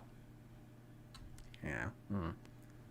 Because this is like crazy, and I do want to show you like everything. I still have more stuff coming in the mail. I do have a few things though. So you guys know I say girly pop literally all the time. I say dainty, like Dainty Lynn, all of that. So dainty girly pop. Here's just some wrapping paper. So merch, this isn't just gonna be a shirt. It's gonna be like different things that you can have. Dainty girly pop. I love wrapping paper, and this is just so adorable. And Tommy gave me a really good idea of just like wrapping a box and just like setting it on my bookshelf because this is so my aesthetic. I really want to like start adding a little bit of pink, pop of color into my life. And I love pink, but this is just an example of how freaking adorable. Next thing is there will be candles. Yes, there will be. This is Dainty Girly Pop candle. Isn't that Oh my god, I can only imagine what this smells like. Oh. And Amberlynn Reed Campbell. Oh my god, I butchered that. An Amberlynn Reed candle. Ham and farts. This is all Temu merch. It probably smells like swamp ass. Oh, come on. That's too low hanging fruit. That's too obvious. That's too obvious. BO and Bath and Body Works spray. It smells like Dainty Bush. Oh my. An Amberlynn Reed candle. Oh, all right. Wow. I'm sure people will be lined up for this. Yodels, thank you for 10 months. It smells like yeast. Okay. All right. We didn't need to get, like, filthy. It smells like a yeast infection. Uncleaned litter box and pee pads. Boob sweat. Boob sweat. Oh my god. That is awesome, Yodels. Congrats to you. Tifa, hi Tifa. Replay Gang met up after class. Wanted to say hello. Say hi, Replay Gang, once this live ends. Thank you so much, Tifa. I really appreciate you sending that in. Hello to our Replay Gang. Smells like Walmart. A dumpster in August.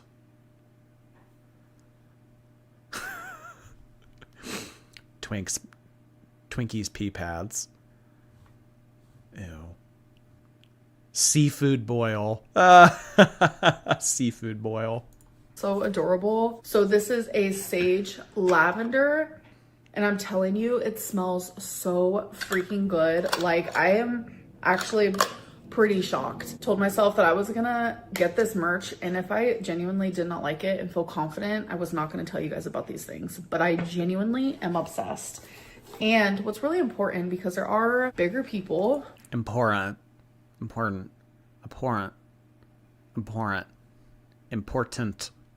Sorry, it's petty of me. Important. Genuinely am obsessed.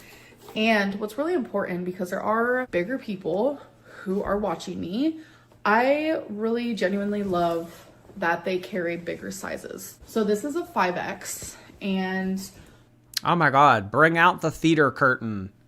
They make Dainty Girly Pop in 5X. Oh my gosh. So for all the fellow Amberlynn people out there, you can have your Dainty Girly Pop shirt. I will show you guys like what it looks like on me, but look, Dainty Girly Pop, isn't that so adorable? When things are more like serious and it's not like totally under construction, it's gonna be more professional, and I will gather everything. It's only as professional as the amount of effort that Emily wants to put into it. Because I don't think that you're putting any effort into this. I think that this is all on Emily's behalf. When I care more about something, when things are more professional, the level of quality of this merch is going to be directly related to the amount of effort Emily puts into it. You have nothing to do with this. You're just taking whatever she makes and using it as your own. So don't talk to us about effort.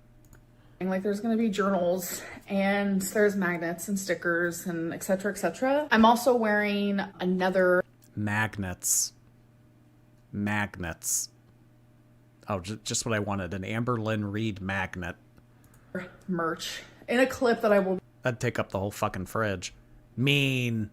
Reggie Roo, thank you. My cat Cooper and I love watching you, and your laugh makes my day. Using your stream as background noise to go to sleep, to wake up early to do adult stuff. Over and out. Thank you so much, Reggie Roo. Glad to hear that you enjoyed my stream. Have a good rest of your week. I really appreciate your donation. Thank you. Willow, hey Willow. Helping friends with damage from LA fires while we clean you're a great distraction. Thank you. Oh my god. Well, thank you so much for pitching in. That is awesome you're able to help out, Willow. I really appreciate you sending that in. Thank you for sharing that. Oh my gosh. Out in LA helping out. That is awesome, Willow. Lovey Luna, thank you for 2 months. Got gifted a membership. Terrible week. Found out my dog has... Oh, gosh. I'm so sorry to hear that, Lovely Luna. We're watching you together. P.S. Like the stream. Oh, gosh. Yeah, that's never an easy thing.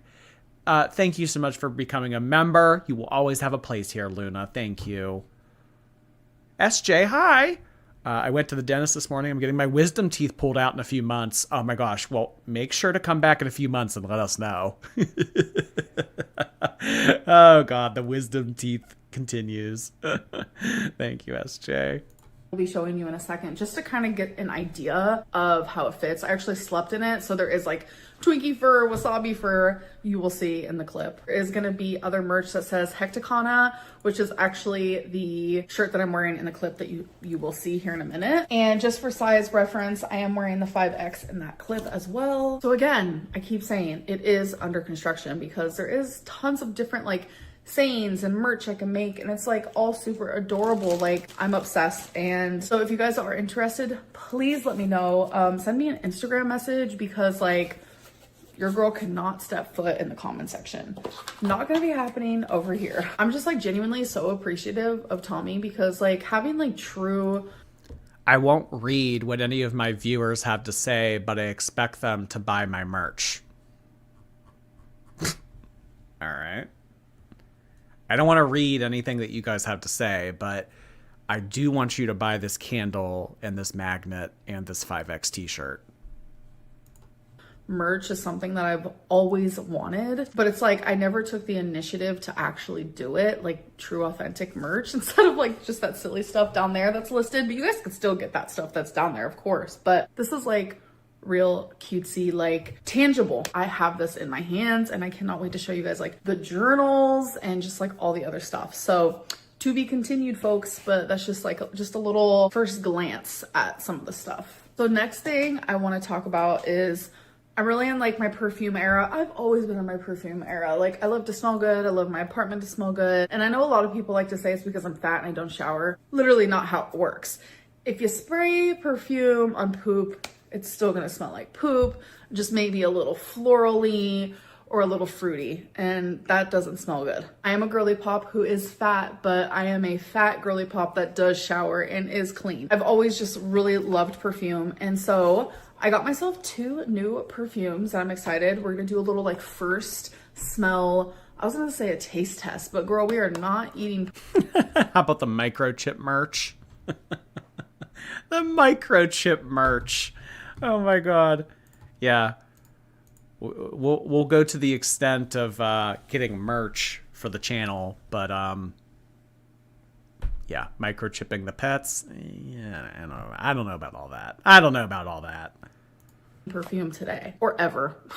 We're gonna do a smell test, if you will. So I got the Vera Wang Princess, which I feel like years and years ago, maybe like a decade, I have smelled this before, but I do not remember. And yes, I went in blind and I literally bought these online without smelling them first, but I read a lot of reviews. All right, Vera Wang Princess. I mean, this could smell like cat shit, and she would say, oh my God, this is literally the best perfume I've ever bought. That does smell good. And the bottle's super cute, purple heart. Next one is, I got Daisy Dream by Marc Jacobs. Girl, you think this is a good idea to be buying all this shit right now? I mean, I'm just saying, you already have a lot of perfume as it is. I'm just saying, do you think that this is the best use of your money right now? I don't know. I don't know. I wore that when I went to high school. I'm in my 30s now. Oh my God, I know. Could you imagine if she pulled out like Love Spell from Victoria's Secret? I got this brand new scent, Love Spell. Oops. Yes, I did, girls. So Marc Jacobs is very popular when it comes to perfume, and the bottle, like, stunner. So let's see.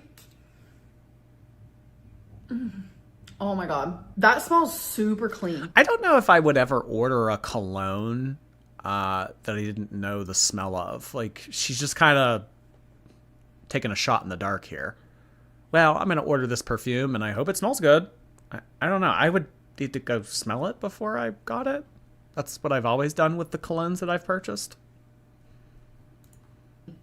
I don't know if you guys know this, which I'm sure a lot of you do, especially if you wear perfume. It always smells different like a minute after it's been on you. Okay, so the next thing I want to talk about is like the whole walnut situation. I've had people say like, that's just a troll. And I'm so glad that there are people who genuinely are like, okay, we believe that that is not Amberlynn and Tommy. So thank you for that. But you guys, this isn't just a troll to me. This isn't just like a typical troll that I deal with constantly. I feel like this is more than that. Like, I truly feel so violated, and thankfully I'm pretty Violated. There she goes again. Violated. All right, well, I wasn't allowed to be violated about the cookie thing. So I'm going to say that I was violated about this. You can't use this against me now. I'm allowed to feel violated now. pretty sure the account is like officially taken down by that website because Tommy contacted them. And you guys saw in my last video that they responded to it, and immediately looked at. We saw screenshots of a contradictory email. I don't take that as proof, but okay. Into it and took care of it, and I'm so glad for that, because there are some websites out there that like literally don't care about you at all, but that website literally took the time, looked into it, and actually fixed the issue. So thank you very much. I just wish we could have gotten more information. I know that's probably like not legal, because I don't think companies can just be like, yeah, so this profile is actually ran by so and so and so, which I understand why they couldn't do that. But at the same time, it's like, when something as serious as this is happening, I feel like I do have like the right to know who is doing this, because putting out fake sexual things of me, I heard that there's like screenshots floating around, and like someone is like making voices that sound like me in like a sexual manner. I have not seen any of this. I have only heard about it because people are contacting me, of course. Normally when— Oh, she only knows about this because of Instagram DMs. I mean, there is all of the knowledge in the world. It can be found in Amberlynn's Instagram DMs.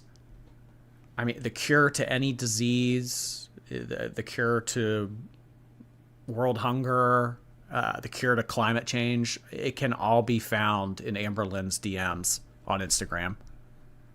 when something like this happens, I get a lot of people in my DMs that are very, very kind to me. But for some reason, with this situation, I have gotten so many DMs where people are like, ew, Amberlynn, you are so gross. I can't believe you would do that. That is disgusting. And I'm just like, ugh, like this troll, as you guys want to call it, even though I feel like it's bigger than that to me, like this person is ultimately ruining my reputation, because that's not me. And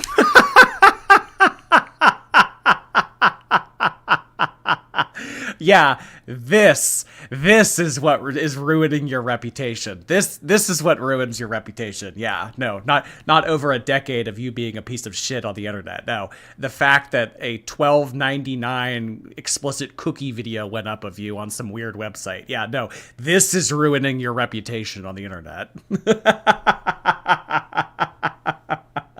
Sit down, Taylor. Stardust, hey. I'm glad you didn't fall for Amber's friend manipulation. We would have missed out on so many great laughs. Wonder how the OG Libby's doing now. Their relationship was worrisome. I don't think that they have any contact, which is probably for the best.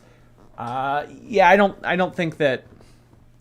I think that Libby will be left in season 3 for forever. Thank you, Stardust. Smeg Magician, hello. Would you rather smell Chantal's crapped pants Thailand breeze hijab or Amber's... Why do you do this to me, Smeg Magician? Why do you give me these either ors? Don't do this to me, Smeg Magician. You're a magician. Come on. Pull a rabbit out of a hat. Do something entertaining. Come on. Don't ask me about... Come on. You're better than this, Smeg Magician. Read it. It's inappropriate. It's awfully inappropriate. Apathetic Ash, thank you. Woke up from a nap for you. Oh, hey! Glad to know that I was more important than sleep. Thank you so much, Apathetic Ash. Jordy's mom's basement, thank you so much for the super sticker.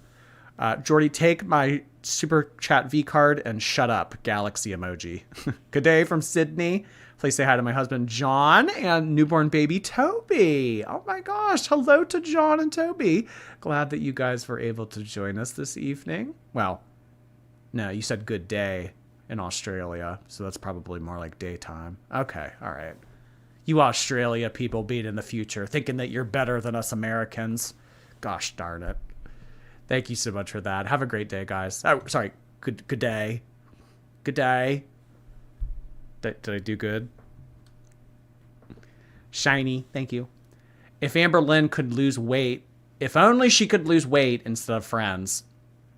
Yeah, I mean, quite literally in Amberlynn's life, losing everything except for weight. I mean, views, friends, money, relationships. I mean, losing everything except for weight. Carissa, thank you. Not sure if it's been mentioned, but Amber said she would be busy for the next 10 days because Emily was coming. She was only there 7 days. Was it cut short? Did she say that she... I mean, I don't remember the exact timeline. I don't know. Kind of... I don't know. Maybe they had a flight and she... Maybe they had a fight and she got a flight home. I don't know. That's interesting. Quart of Milk, thank you for the very generous super chat. Since Amberlynn loves TikTok, I feel like TikTok has given people like her terms like boundaries so that they can weaponize them against their victims, and she's doing that to her audience. It's a shame. Amberlynn has never respected boundaries. Yeah, I think that what Vocab Lynn is trying to come in hot, and she's trying to drop a bunch of TikTok words to make it seem like she knows what she's talking about. Boundaries. Yeah, we have to keep an eye on that one. Same with detrimental. Thank you so much, Quart of Milk. I really appreciate that. Let's get some milk emojis in the chat for Quart of Milk's very generous super chat. That's like not okay. And it's like crazy to me that people actually believe that's me. Like, it's just so absurd. And I'm sure I could get the police involved and stuff like that. And I feel like it might have to come down to that if it continues. Because as of right now, January 7th, I have not heard anything new. So that's a good thing. But I'm telling you, like, if you're watching this, the person who is doing this, like, it is illegal what you're doing, and I will get the law involved if you continue to do so. And then there's like a conspiracy of like, is Walnut the same person who like leaked my cookie crumble? And honestly, I don't have the answer for that. I do find it very strange that like these things happened at the same time though. So next thing I want to talk about is like the whole Alexis thing. I truly feel like a fool. I just wonder what she would say to the police. I mean, what would you say to them?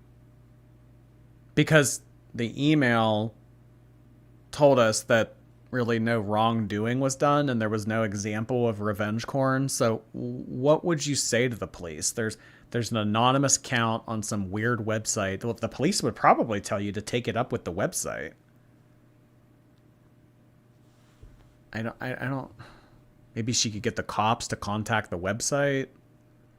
Hey, this doesn't seem like it would go anywhere because I don't even know if the person really like did anything. Because in that email they're like, well, we really don't have any like transactions registered from this person. So it's like, what are they gonna say? Fool. I'm not gonna lie to you. I do. I am very much the type of person that literally like no matter what you do to me, I will forgive you. Within time, you will be forgiven by me. That is just how I am. I don't know. I'm a pushover. I let people walk all over me. I don't know what it is. I don't have respect for myself. Like, okay, maybe I do know what it is. I'm literally listing it all off. But like, I wish I was able to not be like that. I think it's like once I love someone, whether it's like romantically or in a friendship way or it's family, there's almost like no turning back for me. It's very like unconditional. So like when Alexis did her whole thing that she did, we don't need to dive into that. I did end up forgiving her and I hung out with her. From my point of view, I had a good time. We vibed well and I hung out with her girlfriend as well and we also vibed and had a good time, and like they vibed well with Tommy, and like, yeah, maybe the first time it was a little awkward. It's gonna be, but I forgave Alexis and I told her and I was very honest with her that like she hurt me, like what she did was wrong, and she agreed and she apologized to both me and Tommy. But I was very, very open with the fact that like things probably aren't gonna be the same. By that I mean like before all that happened, me and Alexis were on the phone like for hours and hours, like every single day. Like she was the person that I went to and I was the person that she went to. And I knew it wasn't going to be like that anymore because she ultimately like absolutely betrayed my trust. And she knew that. So when I filmed that 4-part Q&A series just recently that you guys watched, all of that was filmed in one day. I filmed it on December 29th and I made... So she did just change her shirt and the orientation of the pillows in the background. I knew it. She did all of that Q&A in one day. She just changed her shirt to make it look like a different day. Oh, come on. Why are you outing yourself, Amber? Come on, you put a lot of effort into making us seem like it was different days that you did that. Why is she calling herself out here? Problematic Monica, thank you. Emily is clearly trying to make a cash cow. Oh my God. Trying to make a cash cow. Trying to exploit her for her weight and cash. Wow. Emily's up to something. Emily's up to something. Cash cow. Pillow-based couch, thank you for 2 months. Amberlynn's Cameo goes for $1.25 a second. Our ginormous generous girly plop. $1.25 a second for Amberlynn Reed. I can't think of a better way to spend $1.25 per second than on Amberlynn Reed speaking. Candy, thank you for 12 months. Love you, Jordy, and the shorties. It is our anniversary. It is. Thank you so much for being here since all the way back from last January. Hey, Candy, thank you. Tangled is back for her 9th month. Thank you so much to our lovely mod Tangled. Another bastard is proudly born to the Jordy heirs. Wait, why is it a bastard? No. I'm in a committed marriage to all of you, collectively. We have a polygamy situation type deal. Megan, hey. I have 3 degrees and I don't make $75 per minute. You probably owe $70 per minute in debt with 3 degrees. Oh my gosh, Megan.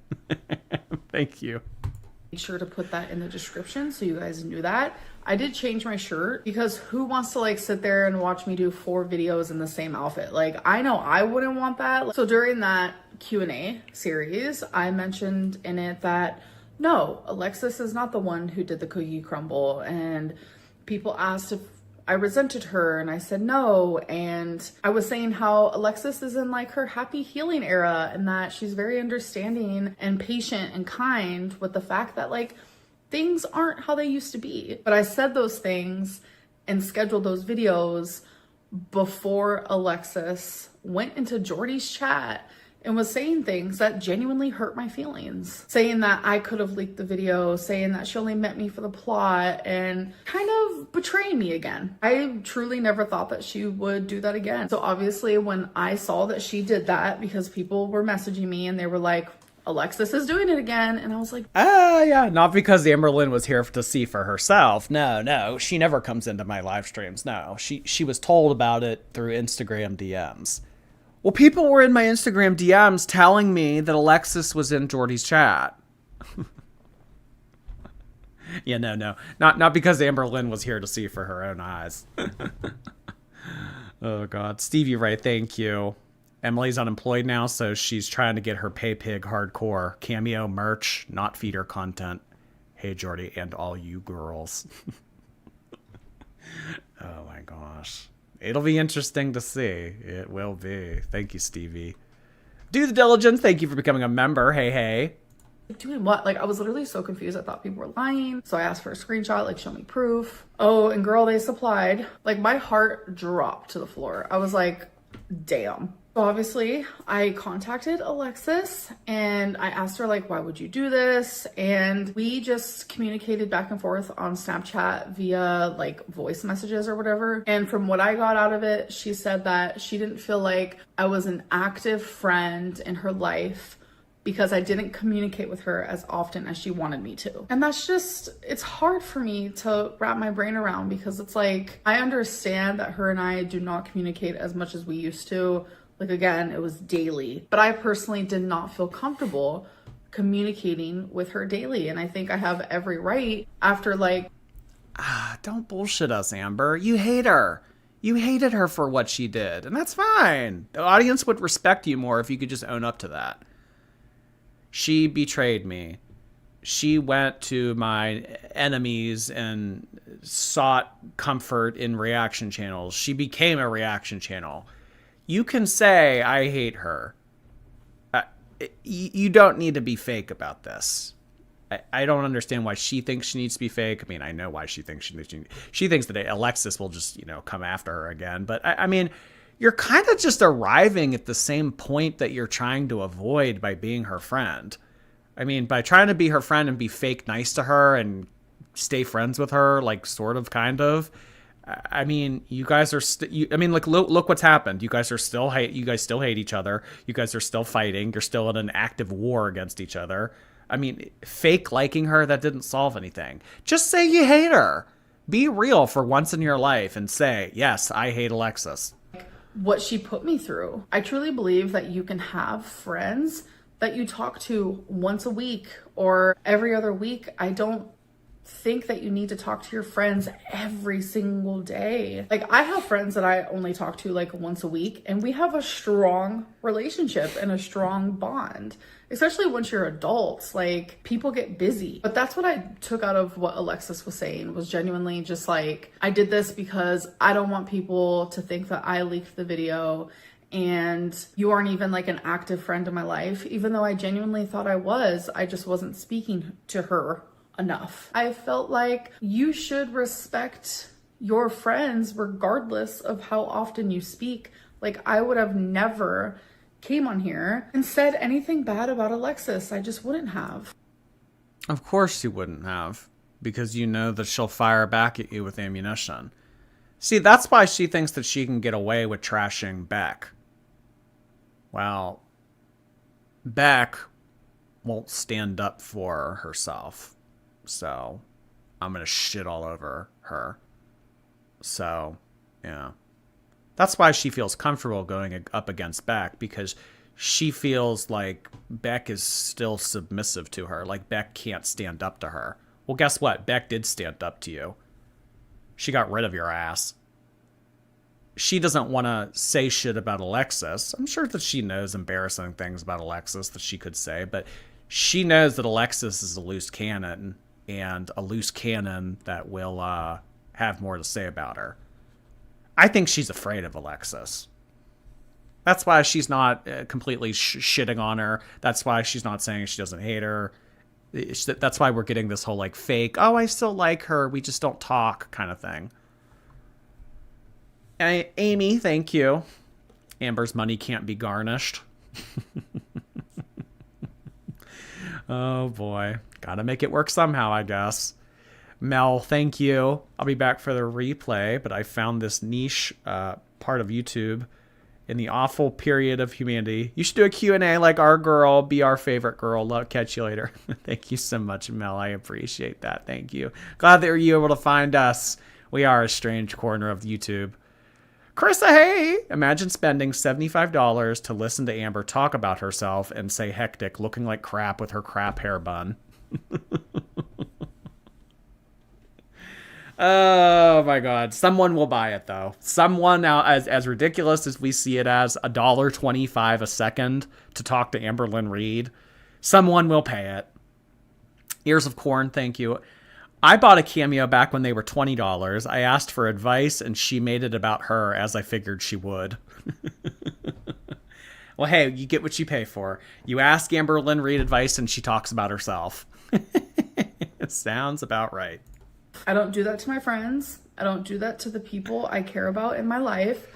And I'm still not going to do that. Again, it's just more drama and more fires that I have to put out that I literally am just gonna leave for someone else to put out, because I genuinely just like don't want to be a part of it. So after I expressed myself to Alexis and pretty much told her exactly what I just told you guys, that like she was still a friend to me, like I still loved her and cared about her, just because we didn't talk every single day doesn't mean that I didn't love and care about her, etc., etc. She got really angry with me and she ended up screen recording our whole conversation. I feel like I have no privacy when it comes to that woman. So it's like the distance I was putting in between her and I makes sense. Like subconsciously, I was like, girl, keep your distance. And it's almost as if like my gut and my body and my heart and my soul like knew this was gonna happen again, which is really sad. So I ended up blocking her because I only want good people in my life. I don't believe that like anyone is perfect. Like we aren't robots, people will make mistakes, but like genuinely like what she has done to me and the way that she reacted to like my hurt feelings towards her. Girl, you can't be speaking about privacy. I know. Jordy's purchased personal information has entered the chat. I just don't have any privacy when it comes to that woman. Someone get Alexis. I want to clap back. I don't know if she'll clap back or not. I don't know. Maybe she'll upload another video. Who knows? Beverly and Peach, thank you. Can we do the chapter test via polls one night? Let's all crack a buzzball and play a live game together. That sounds like a lot of fun. Thank you so much, Beverly. Brenda, thank you. I think that Jade took advantage of Amberlynn financially. According to Amberlynn, she had multiple jobs. She contributed to half the bills. She paid for her own car. Jade really was the breadwinner. I mean, she helped Amberlynn financially in a lot of regards. It was never the other way around. I mean, there's no way of knowing the true nature of that relationship just because so much of it was never on film or ever talked about. So I guess we'll never know. Captain Chaos, thank you. It's funny how everyone dumps Amberpotamus and wants nothing to do with her. Yeah, it's always writing her off. It's always getting rid of her. It's all. Well, I guess in this sense, with Alexis, it really wasn't like that. But the only reason it wasn't like that, and it wasn't Alexis getting rid of her, is because Amberlynn had to get rid of her because she's afraid of her. Her being in Jordy's chat like just makes me feel like she doesn't care about how I feel as like a human, like on just like genuine human to human. It doesn't feel good after everything we've been through and me forgiving her and everything. Like it just sucks, genuinely. Like from my end, I just want to move past all of this and be like, okay, she was a person that was in my life at one point and she's simply just not anymore. Everyone deserves friends that respects you even when you aren't around, even when you aren't looking.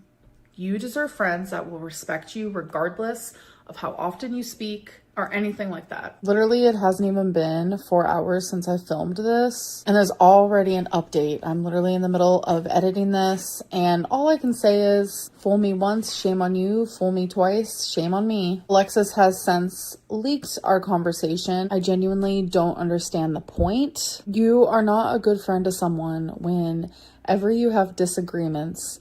You have to go onto the internet to bash them, knowing the type of response your friend or ex-friend will receive.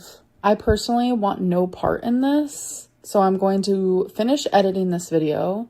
I'm going to schedule it, and I'm never going to speak about her again. Anyways, enough of— Oh, we'll see about that. We'll see about that. She'll never speak about Alexis ever again. Okay. We'll see about that. Uh-huh. Yeah. We'll see about that. I wonder if I really wonder if she'll have anything to say about the money comment that she made. Money comment. Never gonna talk about Alexis ever again. All right, well, you guys heard it here first. Franz of Tranquility, thank you so much. Watching this in Australia is not a valid out of office. Oval hands, thank you so much. Appreciate your replay, gang, and membership. Megan Black and Decker, hey. Is that another hickey on her chest? Her chest tends to get red. I don't know why. That would be wild, though.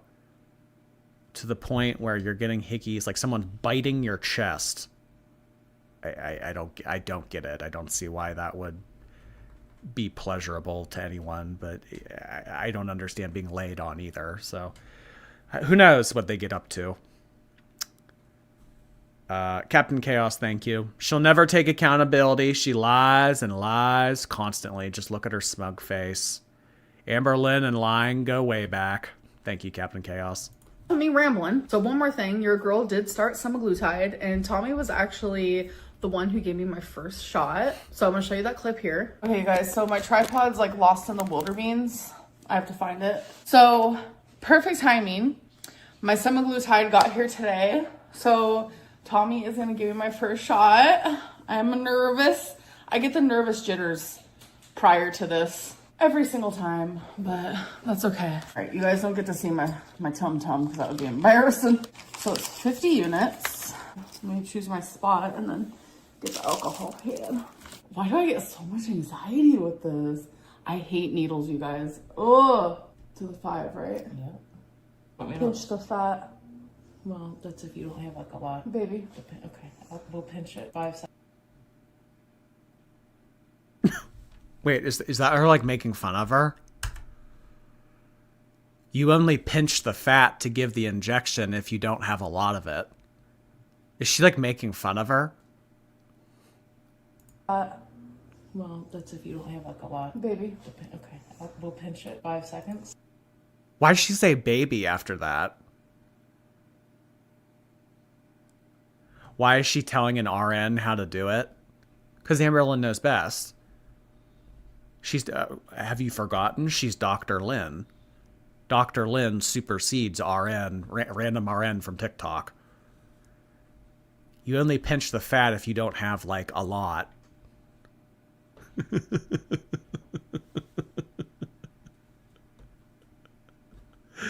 Oh, my God. Pinch the fat. Hold on, let me get my pliers. She looked a little irritated. I think that she was fucking with her. I think that she was making fun of her.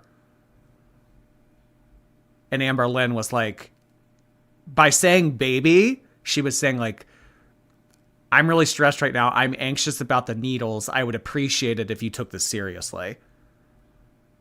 I think that that's why she said she was insulted. Yeah, I think that Emily was making fun of her. Okay, you know what? That's the first point that I'm going to give Emily. I have shat on Emily for like 6 months straight. I'm giving 1 point to Emily. 2 points to House Gryffindor and 1 point to Emily. That's if you don't have a lot.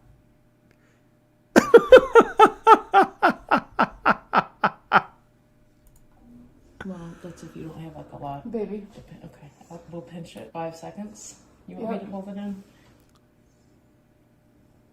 Ew, hated that. I was so grateful that she helped me with that because I'm telling you, I cannot stick a needle inside of me. So yesterday was actually my first day and it was just like perfect timing because it arrived that day and I was like this, my fingers were crossed. I was like, please arrive, because I really needed help with the shot and I didn't want to have to like bug my mom. Oh, I hear Twinkie drinking in the background. You better have a fresh pee pad out, Amber. So this semaglutide actually is mixed with B12. When I did semaglutide before, it was mixed with like sodium something or other. And I noticed that I feel differently taking this semaglutide because last time, I'm telling you, nauseous, diarrhea, did not feel good. I was super tired. This time I've had 0 symptoms or side effects. Sometimes I say symptoms and people are like, Amberlynn, it's side effect. Emily 100% replaced the liquid in the needle with water. Yeah, her drawing up the syringe and extracting water out. Maybe not even water, Sprite. I mean, not to be too conspiracy-y, but I mean, we don't ever see it. We don't ever see the injection. I mean, Amberlynn's not going to let us see her stomach, but I mean, we don't know if this happened or not. I mean, shit. She's standing at the edge of the camera, and we hear the woman's voice. I mean, this... Whatever. I mean, what will actually prove is if she's on it is when we start to see the face thin out. When she starts to do weigh-ins. When she did Ozempic 2 years ago with Jade in the fall of 2022, that's when we actually knew that she was doing it and it was actually working. We'll know if it's actually working. We'll know. Bottom frag Becky, thank you for 2 months. My cats love watching you. It calms them down. Their names are Blossom and Kit. Hey there, Blossom and Kit. Thank you so much for 2 months on Prime. Welcome back. Hey. Daily Joy, thank you. Just logged on. The first thing I hear is Amberlynn is calling Amberlynn too stupid to follow Game of Thrones. I did not say that. I said that Game of Thrones is probably too complex for her to comprehend and that it would probably go over her head. I never called her stupid. Vicky, thank you so much for 2 months. Welcome back, in addition to all those gifted memberships. Hey. Amber Nicole, thank you. They said that about her clothes because she's wearing mesh in the middle of winter. Yeah, I guess that is. Yeah, it's January after all. Grimace in drag. Fat Nun, thank you so much. I could teach myself. Screams and graphic designer. Amberlynn's gonna make merch. Well, I'll be the first to say I don't make my merch, so yeah. Amberlynn, no. I think she should. I would love to see that. I would love to see Amberlynn's self-made merch. I think it would be top tier. Something or other, and I noticed that I feel differently taking this semaglutide because last time, I'm telling you, nauseous, diarrhea, did not feel good. I was super tired. This time I've had 0 symptoms or side effects.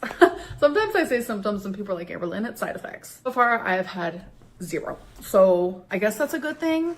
I have not noticed any appetite suppressant. Usually I feel that like on the second day, but we'll see how it goes and it keeps going, and I'll definitely keep you guys updated on that. And there will be like a separate like weigh-in video. I'm not just gonna throw in a weigh-in right here. I kind of just want to have that be like a whole separate. That's probably why Emily left sooner. Oh, why she maybe didn't stay the full 10 days that she was supposed to. It's like, all right, you're getting a fucking Ozempic injection. I'm out of here. Fuck this. This is stupid. I'm out of here. Like video talking about my weight, or maybe I can put it in a vlog. I'm not really sure, but I'm just really excited to be back on semaglutide, and I genuinely hope that it works for me. But like the fact that it already feels different this time, because like the first 2 times, like I did feel things with it. Like on the second day, it was like nausea, this and that, and it's like I have felt nothing. It's as if I didn't even take it. That worries me, of course, but it's literally only been 2 days, so I need to like slow my roll and be like, Amberlynn, give it some time. But anyways, I have rambled way long enough. This video is 45 minutes long. That is Hecticana. I'm gonna go. I love you guys, and I'll see you in my next video. Wow, she was able to cut this down from 45 minutes. Oh my gosh. Wonder what she all edited out. Jeez. Let me guess, it's not working. Only time will tell. Only time will tell. But at Amberlynn's weight, with taking a medicine like that, you should be able to see it come off quick. So, I guess we'll see. Courtney, thank you. These products are literally from Printify. Please make your own snarky dupes of them. Oh my god. And then she would take me to court for copyright. He stole my dainty girly pop merch. I know a great lawyer from South Africa if you need one, Amber. Kate Tails, thank you. Jordy, please trademark Dainty Girly Pop before she thinks to and make us some candles. Trademark Dainty Girly Pop and then sue her so that she can't make the merch. Oh, that would be petty to the max. That would be hysterical. Amber's fake nails, thank you. That candle is in a queso jar. You think that she just put like leftover ranch dressing in a queso jar and called it a candle? Oh, who am I kidding? There's no leftover ranch dressing in that apartment. Mac Callie, thank you. Why is she looking like a resident of Whoville in this video? Amber Lou Who. Thank you so much, Mac. Toddler, hey. My ego's a sliver of hers. I'm constantly reading books with more than 2 viewpoints and storylines. How can I improve? Yeah, right. Thank you so much, Toddler. Intentional Weirdo, thank you. She better have insurance if she sells those candles. One claim and she is effed. Ooh. If somebody like knocks over their Dainty Girly Pop candle and disaster strikes. Oh my gosh. Lawsuit Lynn. Lawsuit Lynn. I don't have that on my 2025 bingo card for her, but maybe. Alexa Swans, thank you. I hate that she's making merch with sayings Jordy and the Shorties coined. No, we didn't term that. Girly pop? No. I mean, we say it, but no, I don't think that we said that first. Honestly, if anybody said it first, I think it was Zachary Michael. I think that Zachary Michael used to call her Girly Pop, and then she took that from him. So if anything, I think she's copying him. Which, thank you so much, imported candles, Barnyard Bully scented. Barnyard Bully scented, oh my god. K-Sis, thank you. I just saw on Facebook someone did a old stream where there was a super chat from Erica and Brittany from January of 24. Erica was home wrecking, but was also a shorty. Yeah, I know what you're referring to. Yeah, when they sent in super chats in the past. Yeah, back when we covered all of the Erica and Brittany stuff earlier last year, we talked about that.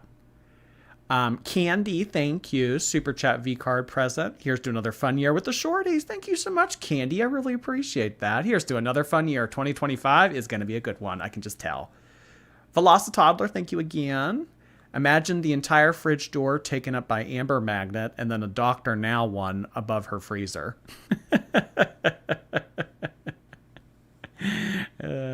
You're not picky if you're 600 pounds.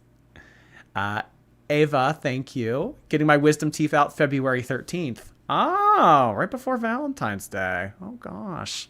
Well, wait, I'm excited to hear about it. I love when wisdom teeth get extracted on this channel. Laura Craycraft, thank you. Home safe from the bar and cuddling the animals. Glad that you made it home safe. Thank you so much, Laura. Glad to hear that you are with your animals cuddling. The best place to be. Bingo's mom, thank you. Bingo says that he will not hop out of any hat. Oh, Bingo is a rabbit with standards. He just doesn't hop out of any old smeg magician's hat.